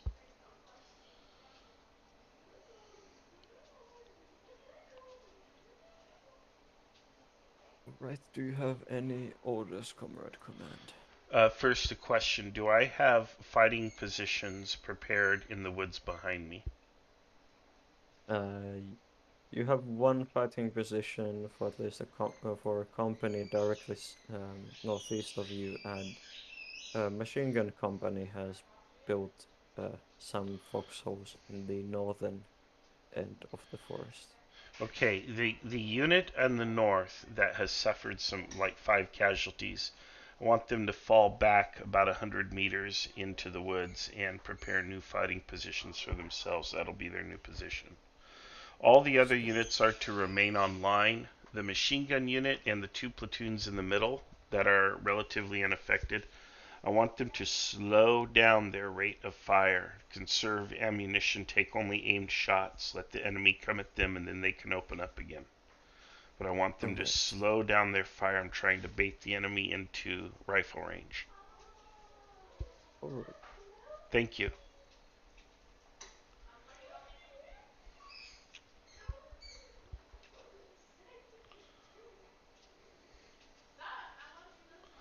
All right.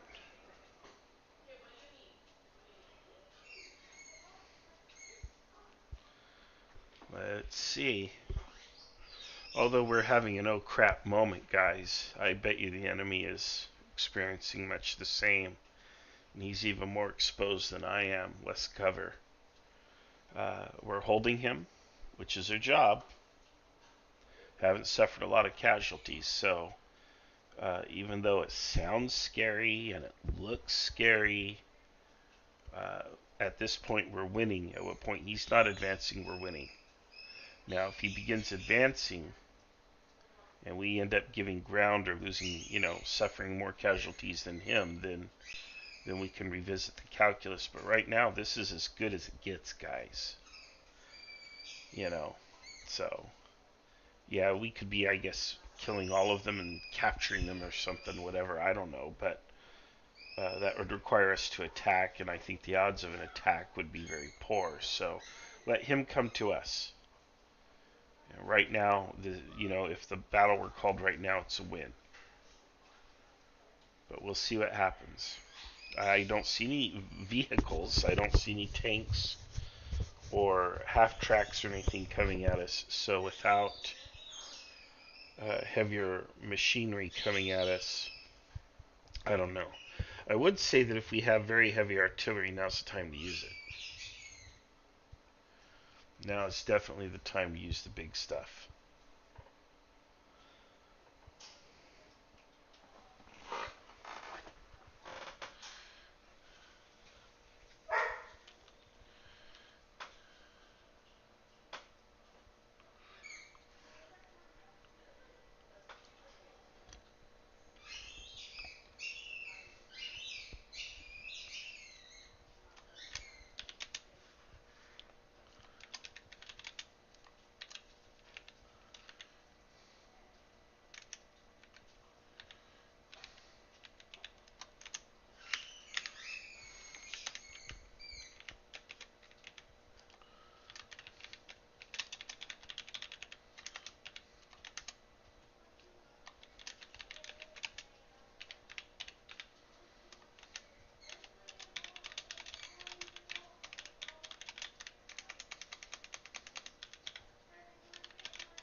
Yeah, they look a little spent if you ask me too.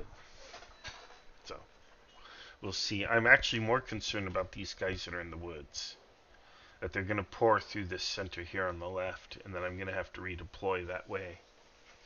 So that's the real concern.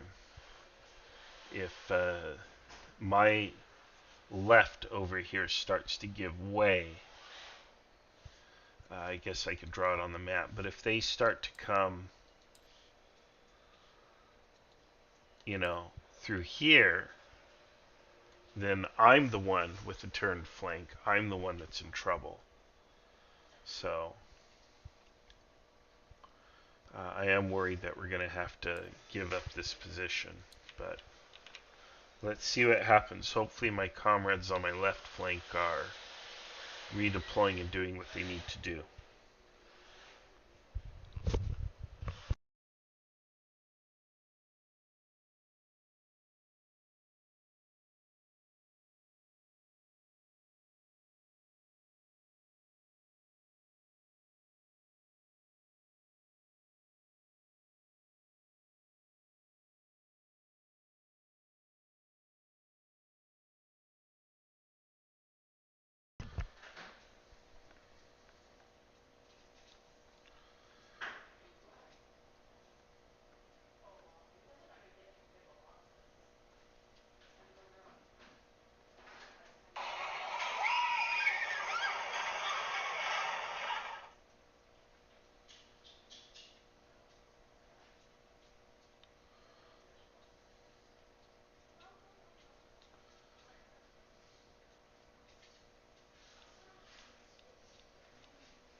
All right, another report coming in.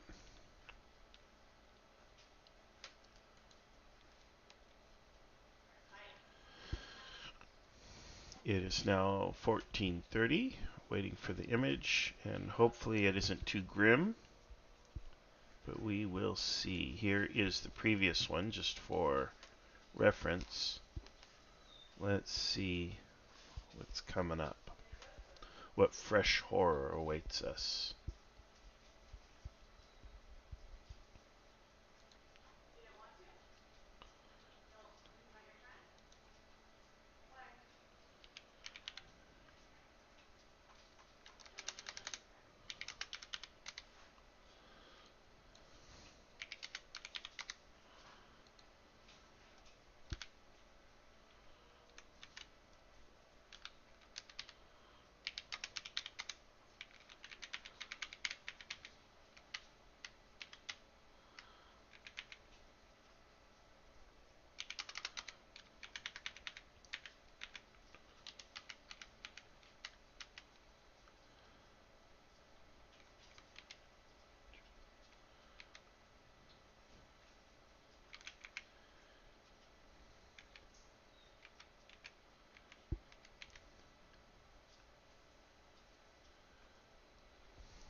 Alright, it is 14:30, Comrade Commander.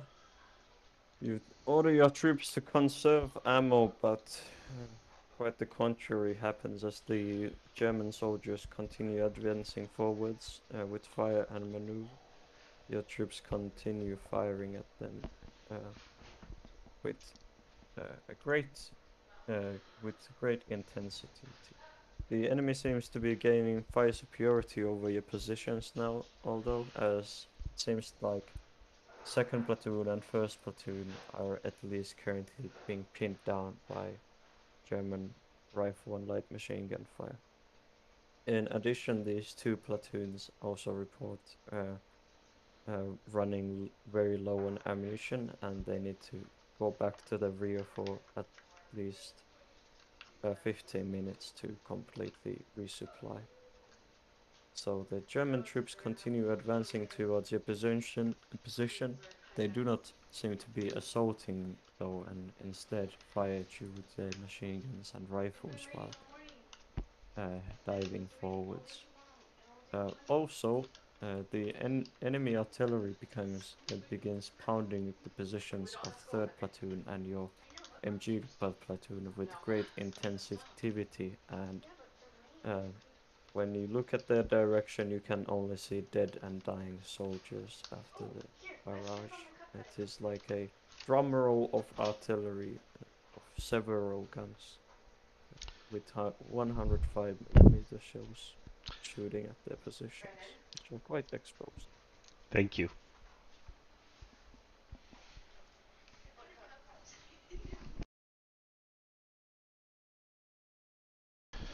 Well, I do think it's time to fall back, primarily because of the supply issues and the artillery fire. Otherwise, I'd be inclined to try to hold, but apparently we're not having the effect on them that they're having on us, despite our covered position.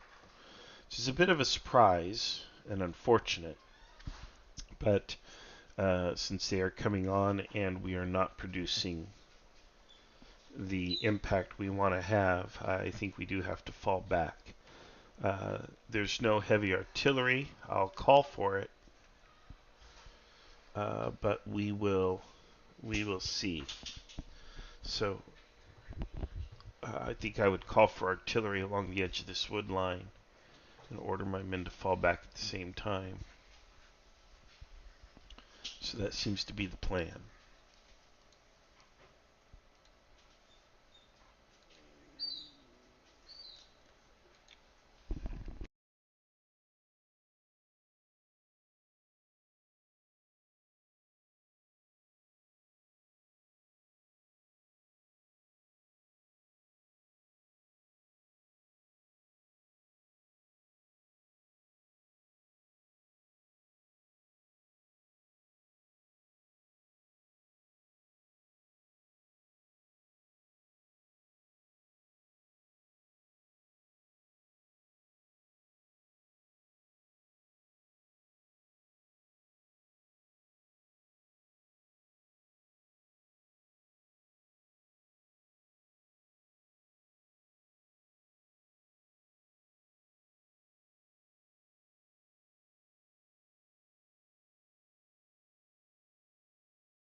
Alright, do you have any orders, Comrade Command? Yes. First of all, I need heavy artillery if I have the authority to order it, and I need. You definitely don't. Okay. Well, yeah. All right.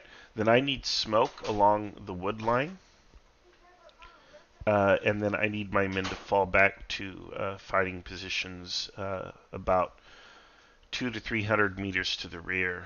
They don't have to be in a perfect line. They can be in whatever order, but they do need to go ahead and fall back. Try to resupply, send runners back, whatever it takes to resupply, but they need to fall back and take cover, prepare new positions if they are able, but they need to fall back. By the way, only the Soviet artillery is very centralized, so you would likely have to be a commander of a regiment to even try to request heavy artillery. Yeah, I sent a dispatch to my commander. I don't know if even he can do it, but if they want Likely not at all. I'm if sure they you want might to, likely don't even have any heavy artillery in the range of your sect. oh well, I guess they don't want the rail line that bad. We'll try. All right. Alrighty. If you don't allocate resources to it, then you can't expect to have it, can you? There's a price, and you got to pay the price. And if you're not willing to pay for it, then you're gambling. And if you're gambling, well, may the odds be in your favor. Anyway,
Alright, standing by for an update.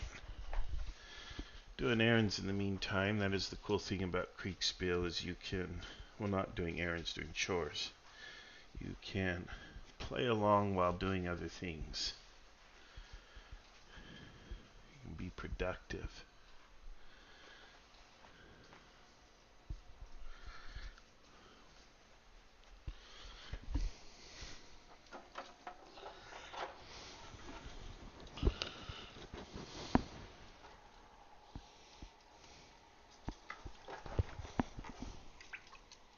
Captain Marshall, please report yourself. I'm sorry, what's the question? How's situation on your front? Oh, we are falling back. We're being pushed in by superior enemy forces. We're having a pretty hard time. We're low on ammunition as well. So I've ordered a smoke barrage to cover our withdrawal into the woods, where hopefully the men can resupply and perhaps prepare new fighting positions. Comrades, I have some news. You may decide what kind of news they are. So, as you can currently see, two sudden, so the left two platoons were forced back, and you oversee their retreat. They're currently behind your mortar platoon. The mortar platoon itself is currently in their original position, although you can tell, and this is some. But after the artillery barrage to your right flank, the entire right flank has been assaulted and the line broken, and all the survivors surrendered. So that's 3 platoons lost in the assault. You do not know the enemy exact strength in the area, and you only have control of these 2 infantry platoons and the mortar platoon you see. Alright. There is order for all platoons in the area. Platoons will occupy the trenches on which they are. Like, there's one trench position, and other platoon will move behind on a trench position behind the mortar platoon. Also, might be important, but the platoons that you have with you are currently out of ammunition. Yes. For the Captain Marshal, inspire your men, guide them on their positions. Mortar platoon will cover our movement. Do the mortar have smokes? Yes.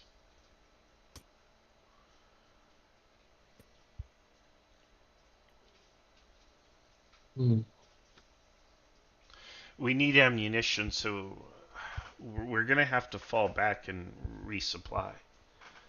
That's all. You know, that's all there is to it. We can't fight a war with wooden rifles, so we need Captain Marshal, ammunition. keep you intact. You need to morale to inspire your men.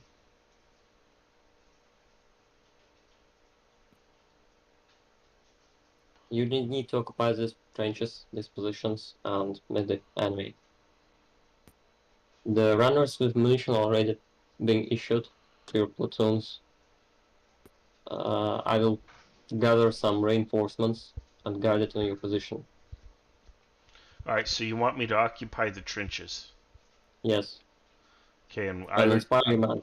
I don't even know where the trenches are. Are they around the mortar position or where? They are on behind us, around us. It was prepared by my machine gun company. Very well, thank you. Okay, Crusader, are you taking orders from us? Yes, yes, exactly. Okay. I give an inspiring speech to the men about how moments like these are where heroes are made, and that the motherland is watching them, and that no matter what happens, the example they set here will set the example for the rest of the war. If they flee, they'll, live in shame, and the country will be overrun by fascists. That's unacceptable. So even if it costs us our lives, we must serve as an example as heroes of the Soviet Union, hold the position. Take position in the trenches prepared by the machine gun companies and hold there. Ammo should be forthcoming. If the enemy attacks, hold position and attack with the bayonet. Defend with the bayonet.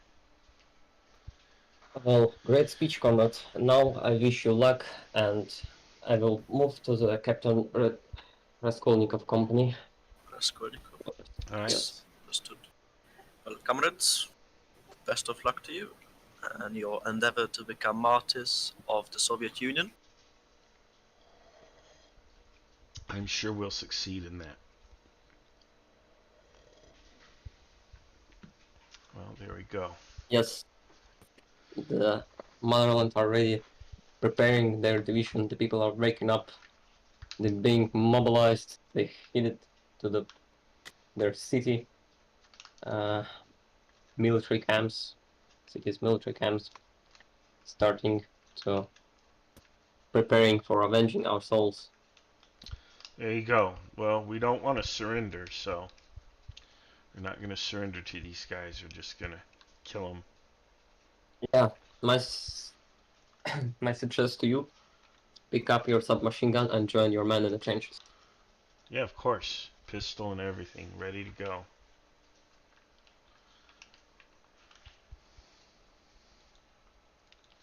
There can be no surrender to fascists.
All right. We do have a terrible situation here, so we'll see. I don't know that we have the ability to win, but let's just see what the enemy is doing. We have another We beat report enemy on coming in. right. We beat enemy on the position of Serena. Well, I sent pretty much I sent 2 machine gun platoons to him, and we held them, Germans, and when I left the position, everything was alright. I asked him to send something, but I'm not sure if he was able, because he might be attacked at the same time. I'm heading towards Captain Raskolnikov to... Okay.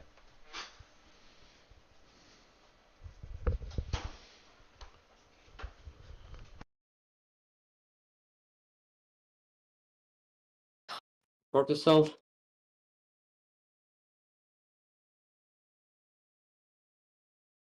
Oh. Greetings, comrades. Hello. As it stands, the Germans seem to have overrun the mortar position, and but it seems they have stopped moving there. Oh. The 2 platoons of Captain Marshall have taken up positions in the prepared trenches, and Captain Liam's troops are also moving towards those prepared positions. I'm sorry, which captain groups? Captain Raskolnikov. Okay. Well, what will happen? Um, what about the munition of the mortars? Mine are most likely have used all ammunition available. They've definitely used all their high explosive. Have them pick up rifles. Okay. Well, I want to move first squad, which left of us, which kind of disorganized. I want to move them in trenches behind them. I want to move the other squad of that squad in that trenches as well. I want the platoon to move behind Marshall's man. The third platoon, move behind the Marshall's man, and order for platoon in the houses to retreat as well behind the entrenched positions. Mortar platoons, order for mortar platoons as well, moving behind prepared positions. So basically, you want everything to move into prepared positions, and then Also, the question. Yeah, there. Also, the question is, did I know something about East Platoon? Eastern Platoon. So far, the 2 units to our direct east are 4th and 2nd platoon. They've seen some fighting. 3rd and 1st platoon have not seen any so far. So you seen that how actually it appears that you are falling back from your position? Yeah, when Marshall had to abandon his positions, my flank got left wide open. So I pulled everyone back rather than get surrounded by You was German attacked by the German. Okay. infantry. Yeah, orders for everything, like to move back, and what I want to, if it possible, to that unengaged platoon to replace Marshall's man in the trenches. If it's possible, if it's not, it's okay. They will just, if they will halfway, they should just stop behind the trench works. And everything which will move behind the trenches, receiving orders to support people in the trenches if they often get attacked by the enemy. I Understood. personally leave the situation on captains and moving towards. Actually, no. Yeah, I'm moving kind of behind the positions, trying to move towards Captain Serena in order to know what happened on his flank. Sure. Does anybody else have their orders? We just need more ammunition, so we need to keep getting ammunition. The run is already supplied. being sent, and you will receive your munition in probably next few turns. Yes, they are being your 2 platoons are being actively resupplied as we speak. I'll order the men to eat their rations. Eat all your So, rations. Eat them. Eat everything and you can until you're full. Whatever you got, no sense Yes. saving it. Comrades, while I'm best not of left, yeah, say there.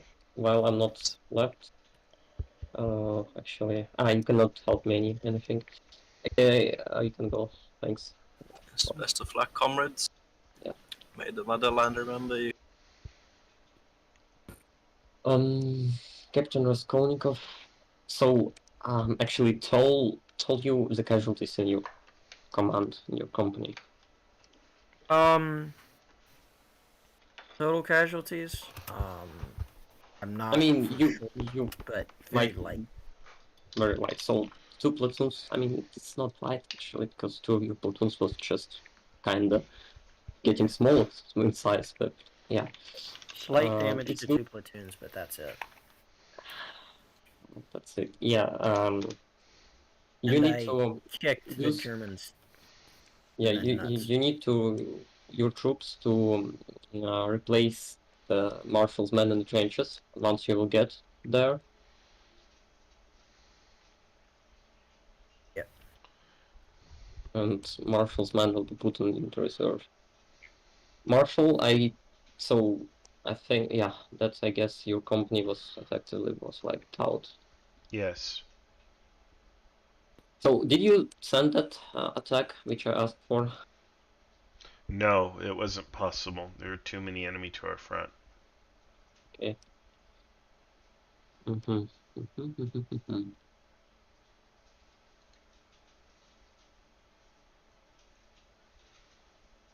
When the Germans started pushing through the neck of the woods, I launched my mortar's destruction mission on it, and then threw in my 2nd and 4th platoon.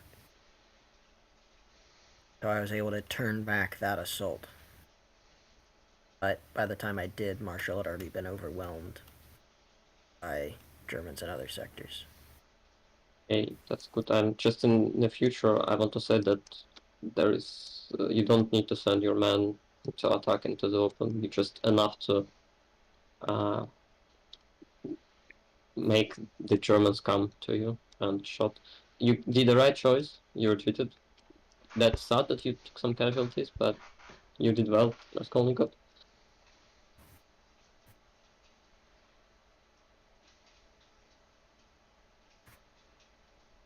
So basically, we lost about approximately 2 platoons of infantry and 1 platoon of machine guns, right? Marshal.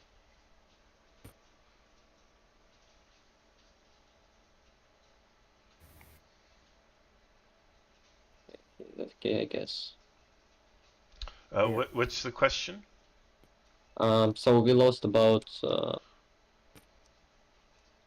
two infantry platoons and machine gun platoon, right? Yes. And now we lost a mortar platoon because they got effectively wiped out. You have about 30 men strong of your 2 squads of infantry occupy the trenches. Well, we all need to only hope that Your man will hold enough until being replaced by Raskolnikov's man in the trenches. Okay.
Alright, it's 15:15. As your troops have just barely gotten themselves reorganized back into formation, and officers have hastily told their troops to man the foxholes that were dug by the machine gun company previously today,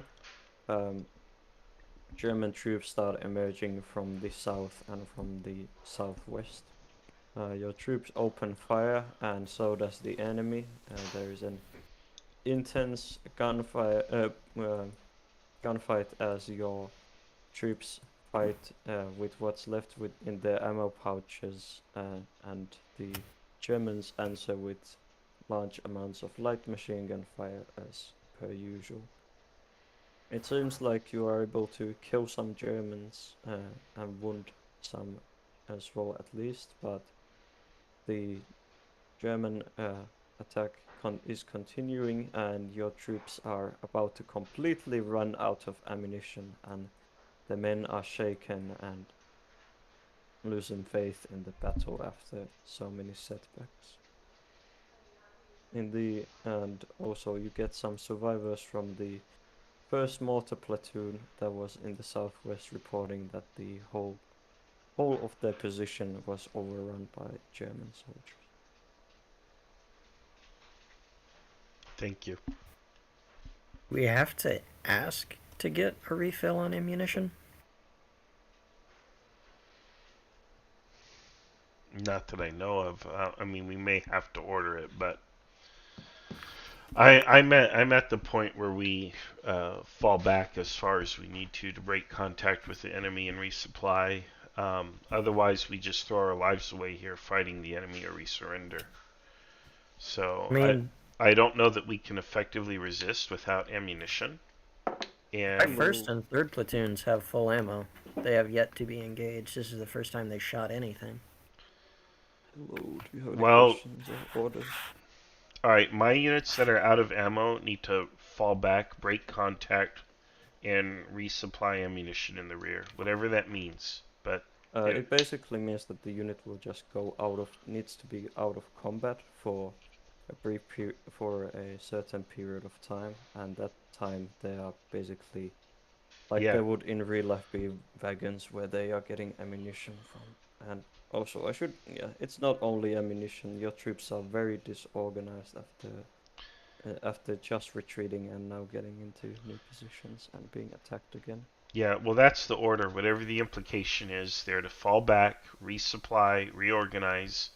I'll be the last to leave, but my units are to fall back. They're spent. They're done.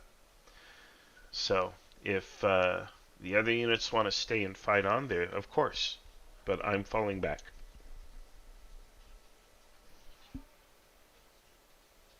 And orders. Yep, from Liam. I would like second platoon and the mortar platoon to attack southwest into those two German platoons attacking the closest platoon of Marshall's troops, and I want them to try and break those Germans with a counterattack. And the rest of my troops, I want to hold position where they are. Understood.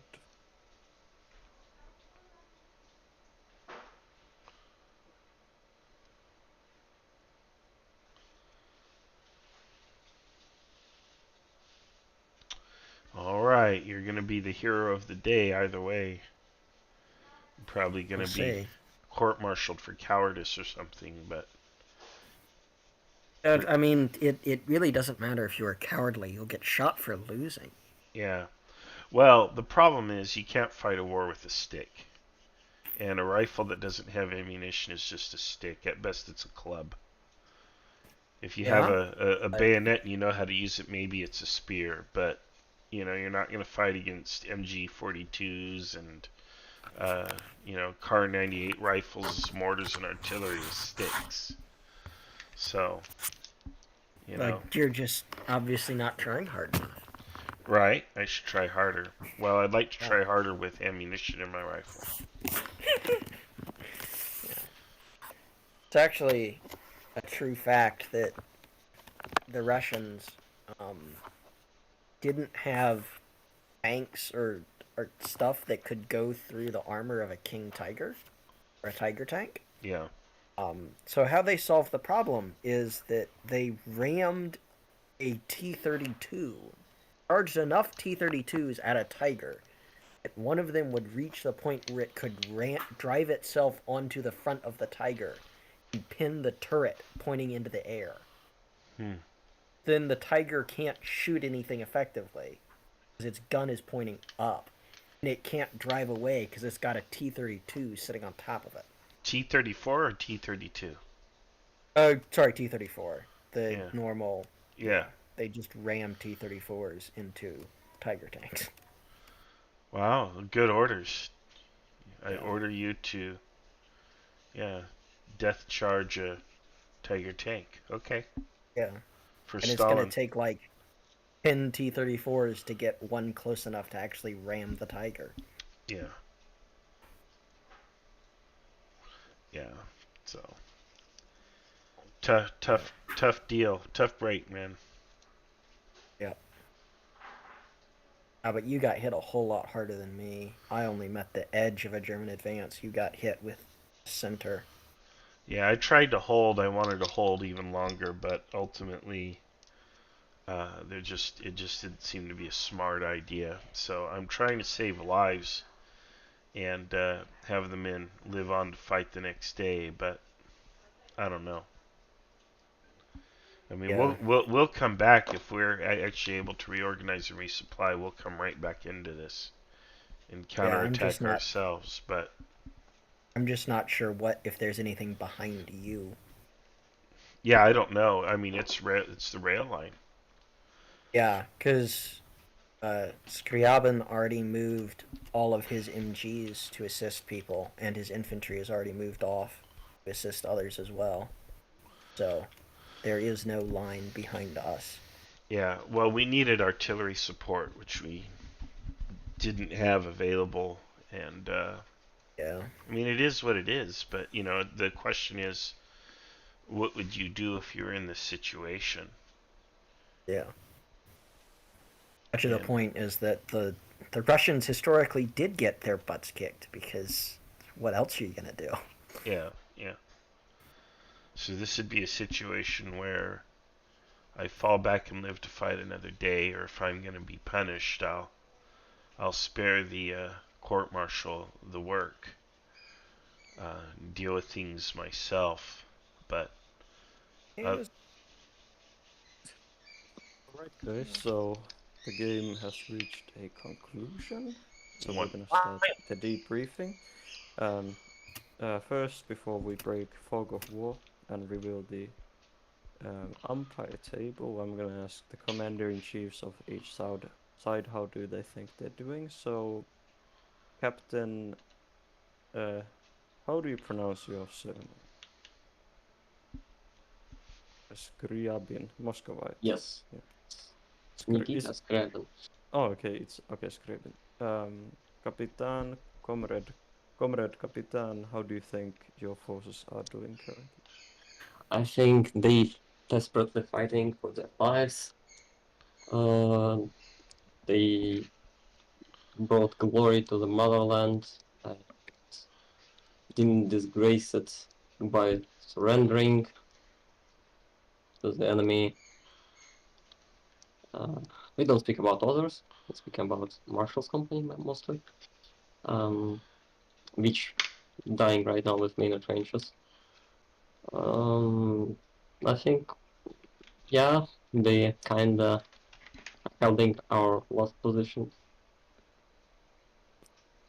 Alright, and let's go to the German Commander-in-Chief, Bataillonsführer Roland. How do you think you are doing? At the last time, I was spotted on the left flank, catching a Soviet commander as prisoner of war. I think that while we had a lot of communication issues, we just had enough superior firepower to overwhelm the enemy. So it was going rather good, even if it seemed bleak at times. Alright, so I'm gonna start streaming the game on Discord then. And the umpire table is open for everyone. You can join via link in general, or you can join via typing the name of the server, IKS Kriegsspiel umpire, and password Kriegsspiel in Tabletop Simulator. But basically, it is going to be a German victory. The Germans have been able to push through even through the last Soviet defensive Hurrah! line Hurrah! in the northeast. First time of winning. Yeah, the Germans were unable. Not the Germans. The Soviets were unable to reform their defensive line after losing it north of Kersekai, as the Soviet troops, majority of them, were badly bloodied, disorganized, and running low on ammunition. And the Germans, having numerical superiority in the area, were able to send in a fresh wave of troops, a relatively fresh wave of troops to overrun the Soviet troops' positions. So currently, most of the Soviet positions are being stormed by German soldiers, causing many of the Soviet troops to surrender or fight to their death.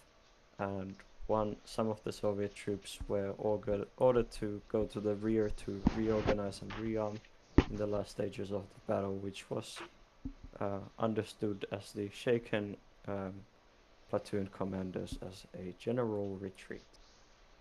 So the Germans are going to be able to capture the railway line and have in the making of it rendered more than a Soviet battalion in total combat ineffective.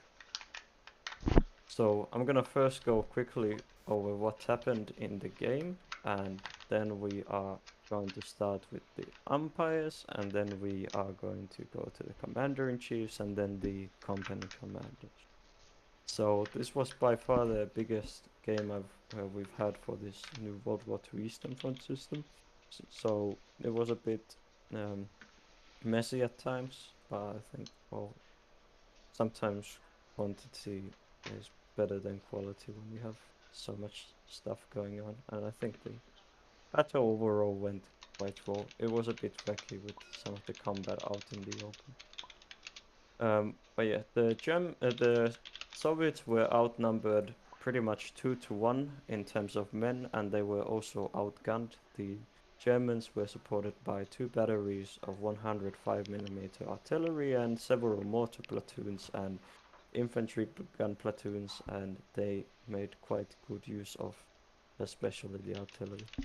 The Soviets had decided to deploy their troops here in this forest line and here near Yudiskai, and the Germans had basically several companies going here, here, here, here.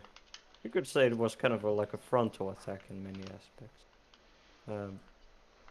The Germans had gotten some intelligence about the general Soviet positions. They were in this forest and likely near Yudiskai, but not much else. And the Soviets got some initial reports about German movement, but it was mostly quite masked, as the Germans were moving through forests and the Soviets were basically deployed in quite a straightforward defensive line. The battle began with some initial fighting in VNK Kersekai, a small village out in the open where some German troops were deployed. Also, Cookie Hunter, can you use push to talk or mute your mic? Sorry. Thank you. Some German scouts were marched to VNK Kersekai, where they were opened, where enemy troops, where Soviet troops, I think, opened fire on them. I can't really recall everything that happened here in this battle. And also, I think all combat began with German troops taking position on the forest line in the northwest near Ivanauka and inside the village itself. And the Germans were able to spot some of the Soviet positions and began firing on the Soviets with large amounts of machine guns. Soviets then hunkered down and returned fire, but the enemy firepower in the region was quite overwhelming. Basically, a large battle then started over Yurdiskyi, with Soviet troops defending their dug-in foxhole positions and positions in local farmsteads. The Soviets were trying to send reinforcements to the front line, but much of them were destroyed by enemy artillery at times. The Soviets were also had an infantry support gun at their disposal in the area, which gives covering fire to the Soviet defenders. Eventually, the Germans started an attack here along the small tree line, which faced some difficulties and was eventually called back, I think. And then a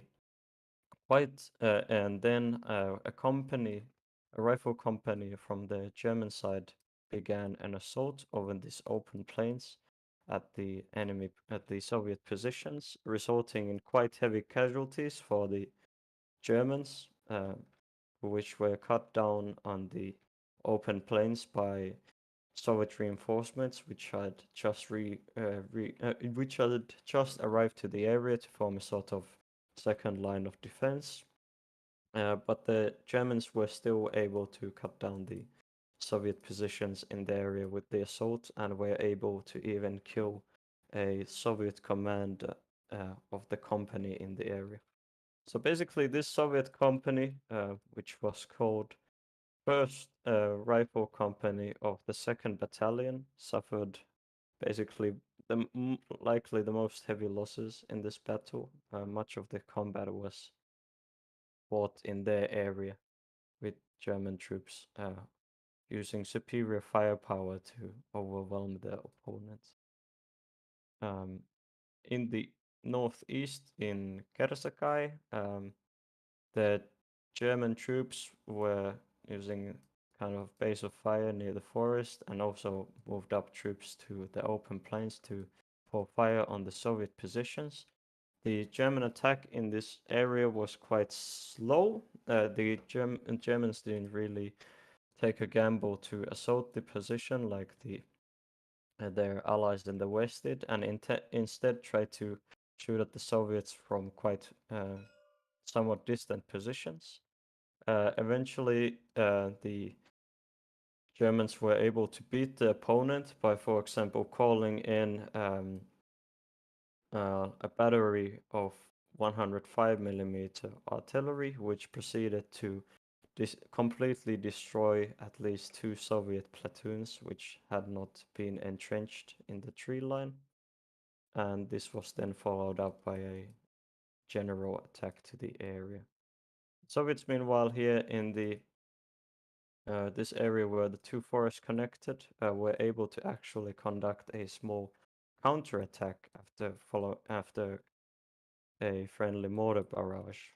What the counterattack was unfortunately cut short after the Soviet troops in this area were forced to retreat under enemy pressure. And now the Soviets then tried to form into a second line of defense, where they had some more foxholes, but unfortunately, due to German numerical superiority, the Germans were able to send a relatively fresh rifle company to support the attack of another friendly rifle company, and as such, it doesn't look like the Soviets are going to be able to salvage this situation at all. Such large amounts of Soviet soldiers are currently running off the field, maybe to become partisans later in the war, or are trying to fight to the death, or have outright surrendered to the German soldiers. I am going to count the casualties for this battle while we go through this debriefing process, but I'll announce that later since it's gonna take a while. But yeah, let's now go finally to the other umpires, and let's start with Adamus.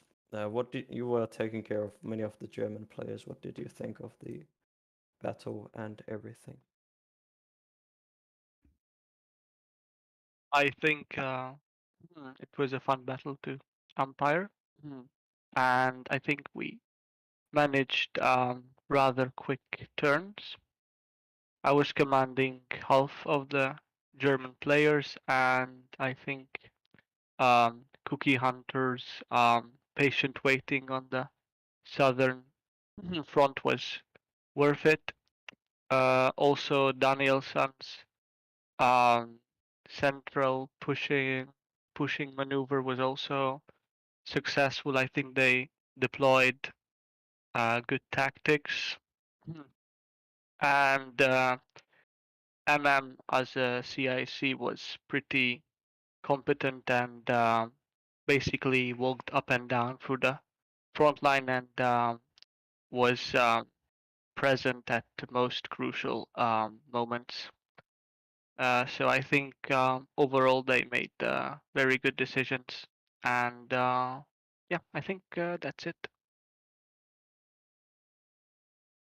Thanks, Adamus. Let's go to the next umpire, who was Crusader. I think you umpired only a few people, but what did you think of the battle overall? I think you haven't even gotten to play a World War II game yet. Yeah, not yet. I umpired Muscovin and whoever he happened to be with, and I also umpired the Soviet dispatches. So yeah, I think it was a very similar case with the Soviets, as Adam said with the Germans. I think they overall, like what I saw, I think they made good decisions overall. Although I didn't quite understand the whole situation by the whole game. But to our side, like to umpire side of the things, it was well organized and fun.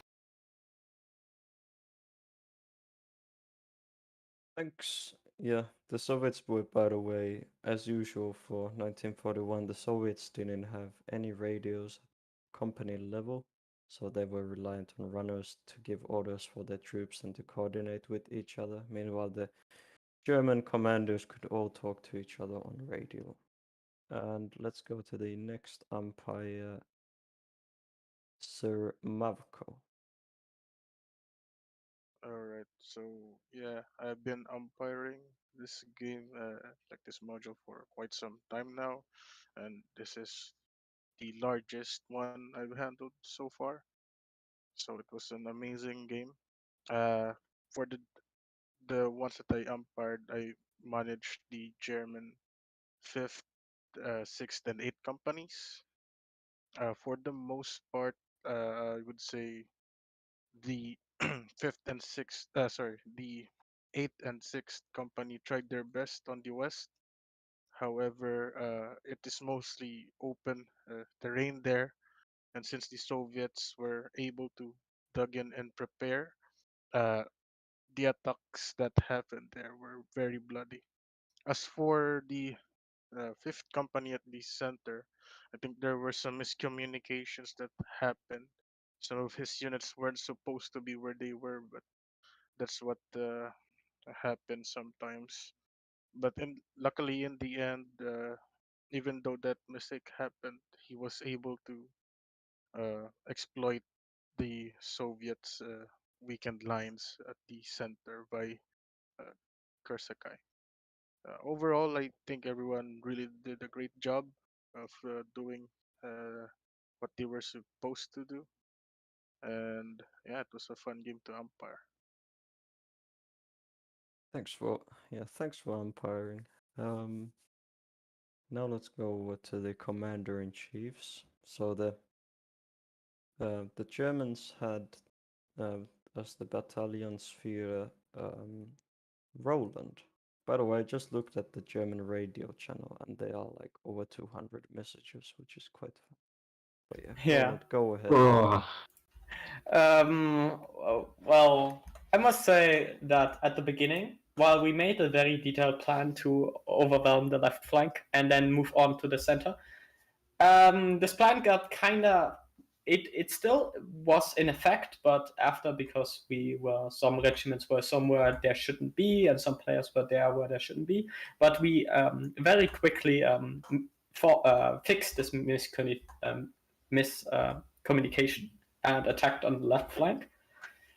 Sadly, some players in the center decided to enforce scout action, which kind of got lit up by gunfire of Soviet positions in the forest. So we reinforced these players. And Cookie, for making an attack on the right flank, was also not planned, but it seemed like to be very effective. So it's a very good example of German doctrine of taking the initiative in almost every situation. The artillery was very successful, but I think if we wouldn't have had this much artillery support, we would have not taken the position in the forest so easily. And I think the Soviet players were extremely outgunned, but fought very vicious. And I think we took extremely heavy casualties for considering that we could have made it very safer, the attack. But well, it worked out in the end. Very good. And thank you for all the new players that fought today. You were very nicely fighting. That's all. All right, let's go to these. The Soviets didn't really have a commander-in-chief for this battle due to player count. But Moscovitin, you were the most senior Soviet commander. So, what did you think? well, I think that Soviet's reserve were committed. Like, overall Soviet disposition was kind of wrong because the position of the Soviets was on the left flank, on the center, and kind of on the right flank in Junisikaya, and there was basically all the rifle companies. So my machine gun company were deployed at the back, building trenches for kind of last line of defense. I think if I would give my company to my commanders as in quantity of reinforcements earlier, we would have some more chances. So, but yeah, German artillery was really run a devastating fire, and I guess the key role played German infantry support guns, and yeah, the commanders behaved very bravely. They, like, for example, Captain Rodion Raskolnikov took the initiative and tried to counterattack Germans in Kirsikai, which was from beginning successful, but he was later overrun and he decided to retreat back. And when we get then we get catched by a folded German attack. And yeah, well played for German players. I'm proud of my Soviet commanders, chief, and yeah, everyone did well. I have no one to blame. Maybe general disposition might be general idea of Soviet disposition might be better, but Well, Sharp, you can blame me, I guess. it'd be too effective. Yeah, maybe. All right. Let's start with the company commanders then. So, let's start with the fucking. Let's start with the Soviets, I guess. And let's first go to Kapitan Raskolnikov, who was in the east.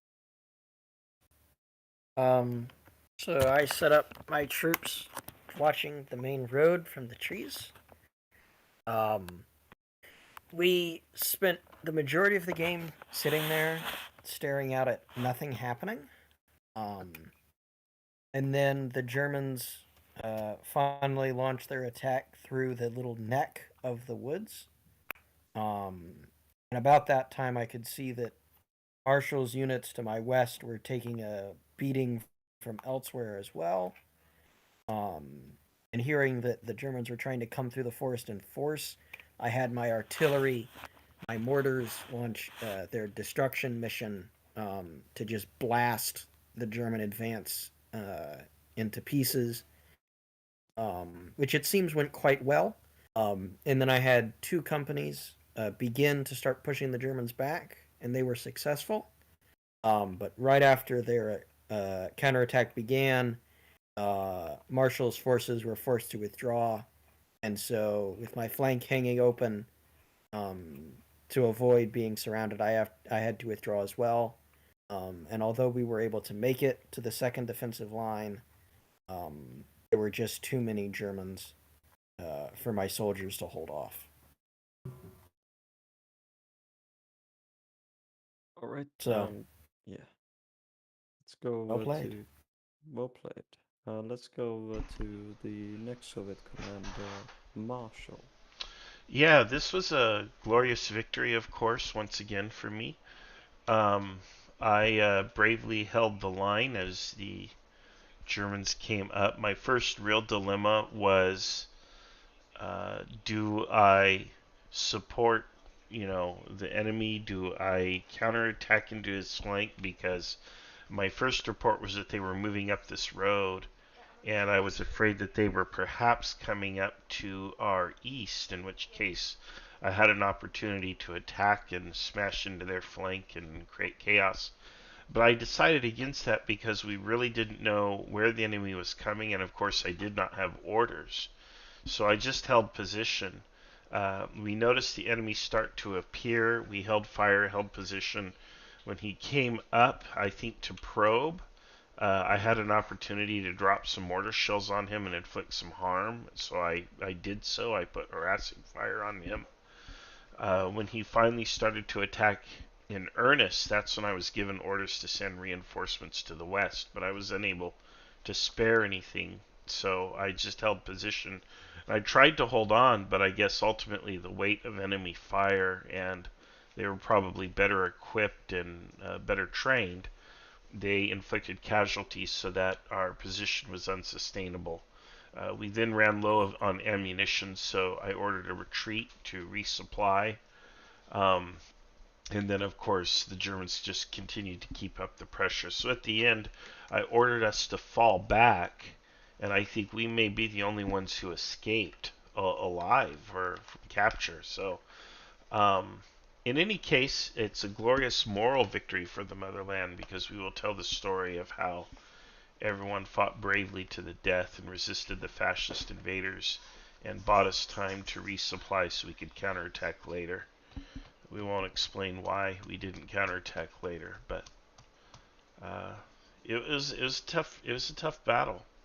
I don't know how we could have won it, but that's just how it goes sometimes. It was interesting, so I enjoyed it. Thank you. All right. Also, to be said, before starting speaking about last company commander, I think he was the only one who will receive a medal, Hero of Soviet Union. Thank you. I tried my damnedest. Yeah. In So let's go to Emu Lex Arena, who was defending in the west and died defending.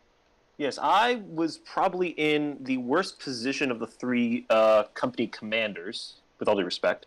I was not given a mortar platoon, and I was tasked with holding the right flank in the open, with only a couple of farmhouses to defend.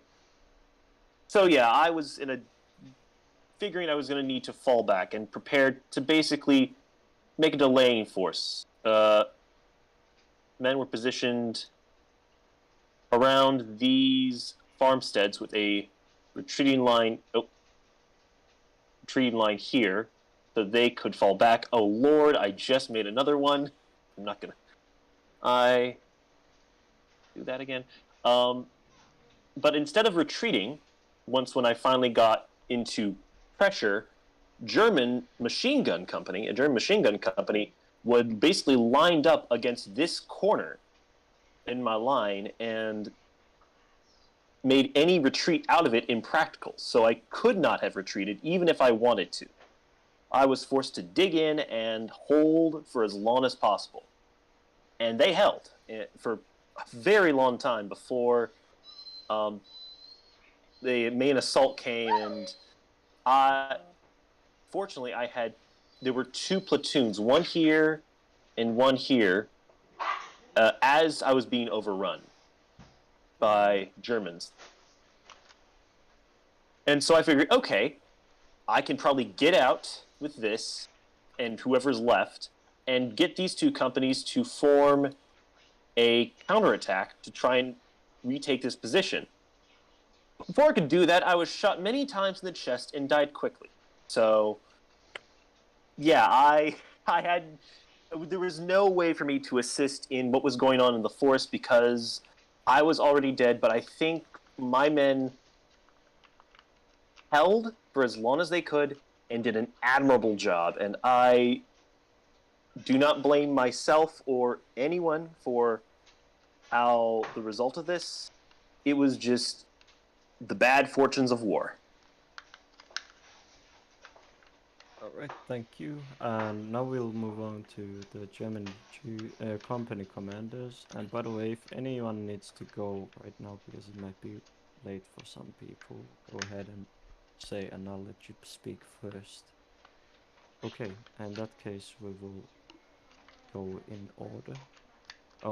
Actually I have before we start that, I just counted the casualties real quick. I was kind of almost forgot the way I did it, so I needed to redo it a few times. So 1 second, I will post it in just a minute. In general, Sniper is correct. It was absolutely like Waterloo. Yeah.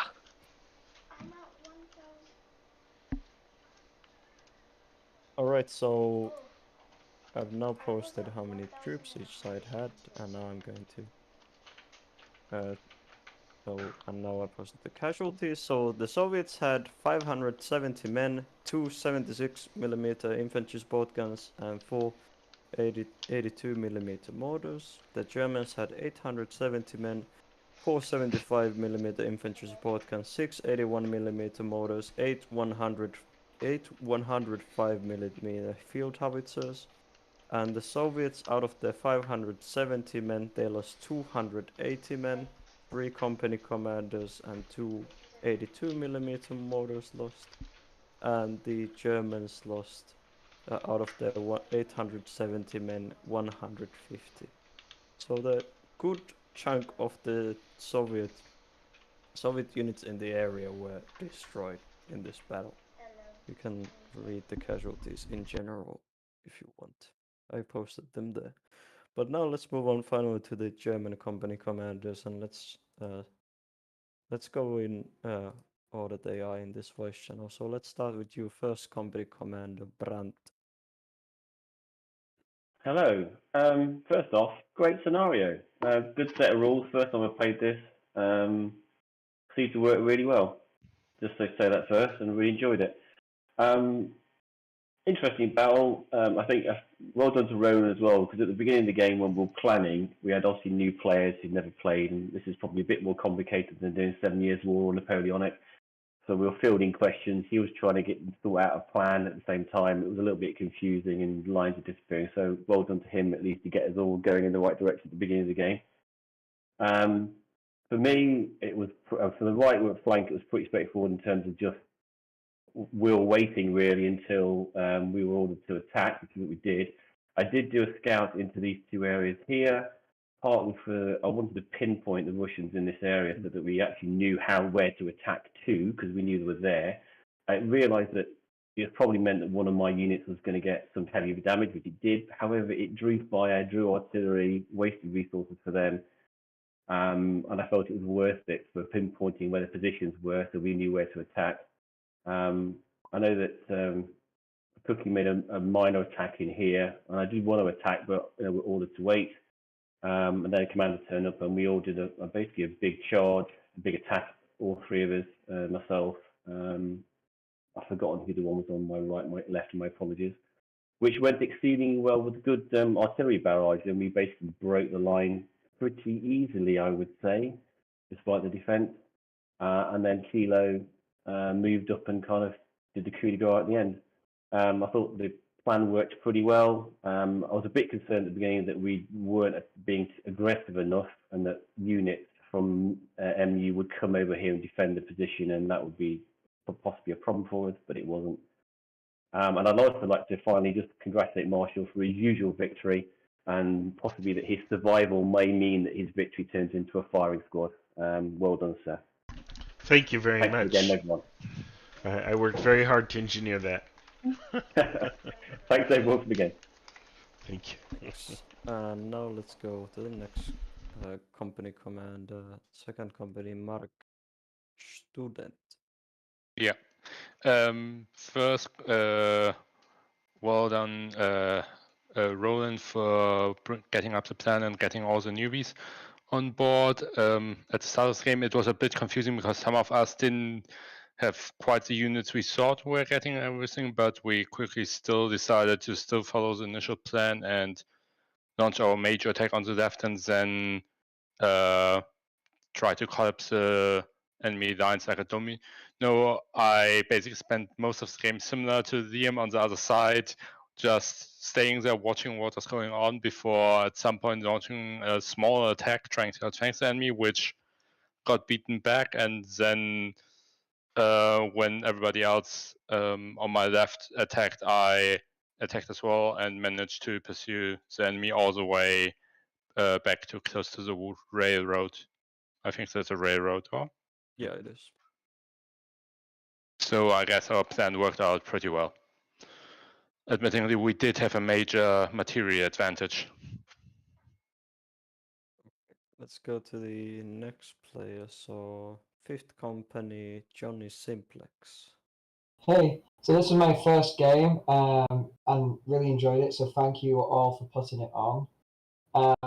My company was basically to the left of the first company, Grant. So my goal was to hold the forest line and the ridge line until the left flank had completed its left hook, and then we would push through. The person to the left of me pushed forward, so I spread out more to my left to fill the gap. And then through some confusion and stuff, I basically ended up in between Ivankoe and Kursakai, and basically lined up there and suppressed, did long range shooting. And then when the 105mm artillery hit the forest, I basically pressed a full attack and basically never stopped after that. Basically just kept pushing up to every red unit I saw.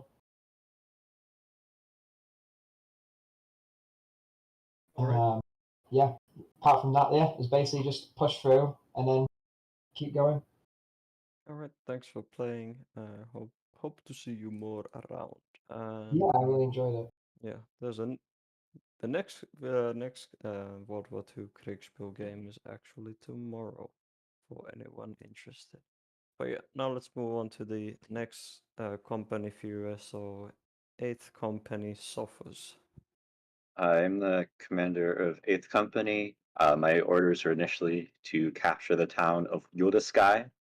I set up my mortars on this hill to rain down holy hell on the Soviets down in the village, and I brought my MG companies and rifle company up to this ridgeline, and then tried to push an attack through this forest.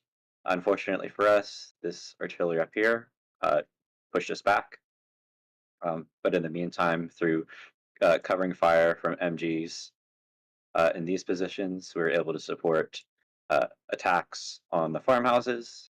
We killed a decent number of Soviets in the process, but ultimately the artillery here forced us to fall back to this wood line, where we currently are, where the game ended. All right, and let's go to the next commander. So, Daniel-san. Okay, so I was commanding machine gun company. I was ordered to go north and then to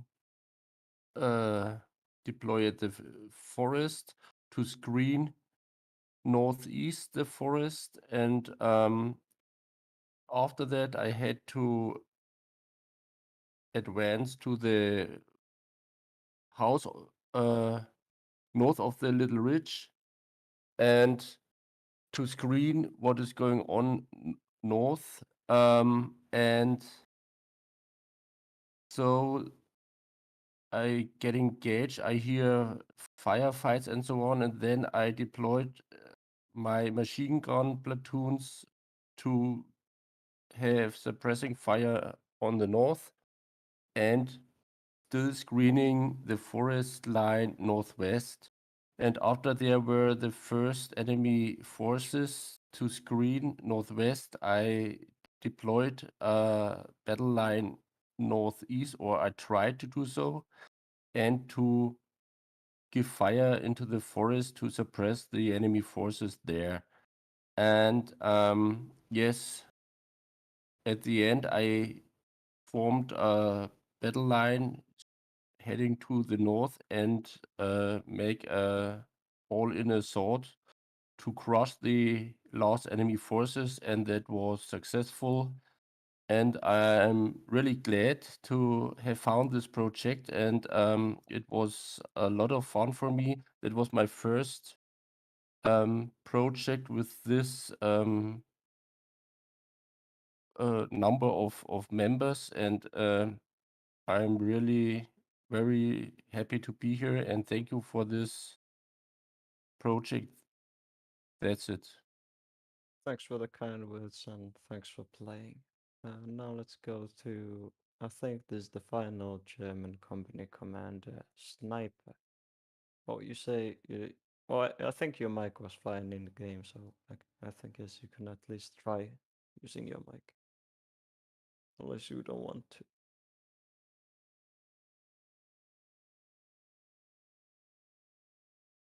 Your mic is muted right now if you don't want to talk. But if you want to say something, and otherwise you can write it out. And I will read it in a bit. But yeah, while we're waiting for Sniper. Oh, okay, Sniper says, yeah, it was fun. Oh yeah, thanks for playing, everyone. Oh yeah, this was the biggest game so far. It was a bit messy at times. We didn't really have, it was pretty much 1-to-1 ratio, I think, overall, with turns usually lasting 15 minutes in real life time and in game time. In previous games where we have had smaller amount of people and also all of the umpires have been more familiar with the system, we've been able to do it much faster. I think basically 2-to-1 with real life time. So the game runs twice as fast as real life time does. I think no, also I think you did really well, and all the umpires did well. If you think about it, we had a lot of new players who I'm experienced, but I haven't played this system before as well, which is going to slow it down for you. And certainly, I've forgotten who was umpiring me. It didn't sound particularly stressed. Sometimes you can tell when umpires are overworked, they sound stressed and stuff. And it seems to work really well. And I think you all did excellently from what I could see. Thanks. Yes, the turnaround time was absolutely incredible, especially for this number of players and for the number of umpires you had. It was very impressive. Yeah, we can go only up from here, I think, since not even all the umpires knew the system and how to roll the dice. And once players get to play more, they will be more comfortable with World War II combat. I have yet to create a guide document for this system. And also, wow, we actually had pretty big battle. Like, we had 2 entire battalions on the German side, so I was thinking about maybe I should have had like another battalion commander for the Germans since there were so many. Or Roland, did you face any difficulties basically coordinating all the German players? But you're muted. I don't know if you're there. But yeah, I was wondering if since there were actually so many Germans, I was wondering if the Germans would need another player to help coordinate them all. Thank you for the game, Otto. I'm going to wrap up the live stream, but I want to Yeah. thank you and everyone who played. It was a great experience, and I'm glad I got to play. Thanks a lot. Yes, thanks, and see you in Yes, future Marshall. World War II games. Will do. Good game. Yeah, I'm off as well. So thanks everyone for playing. I'll catch you next time.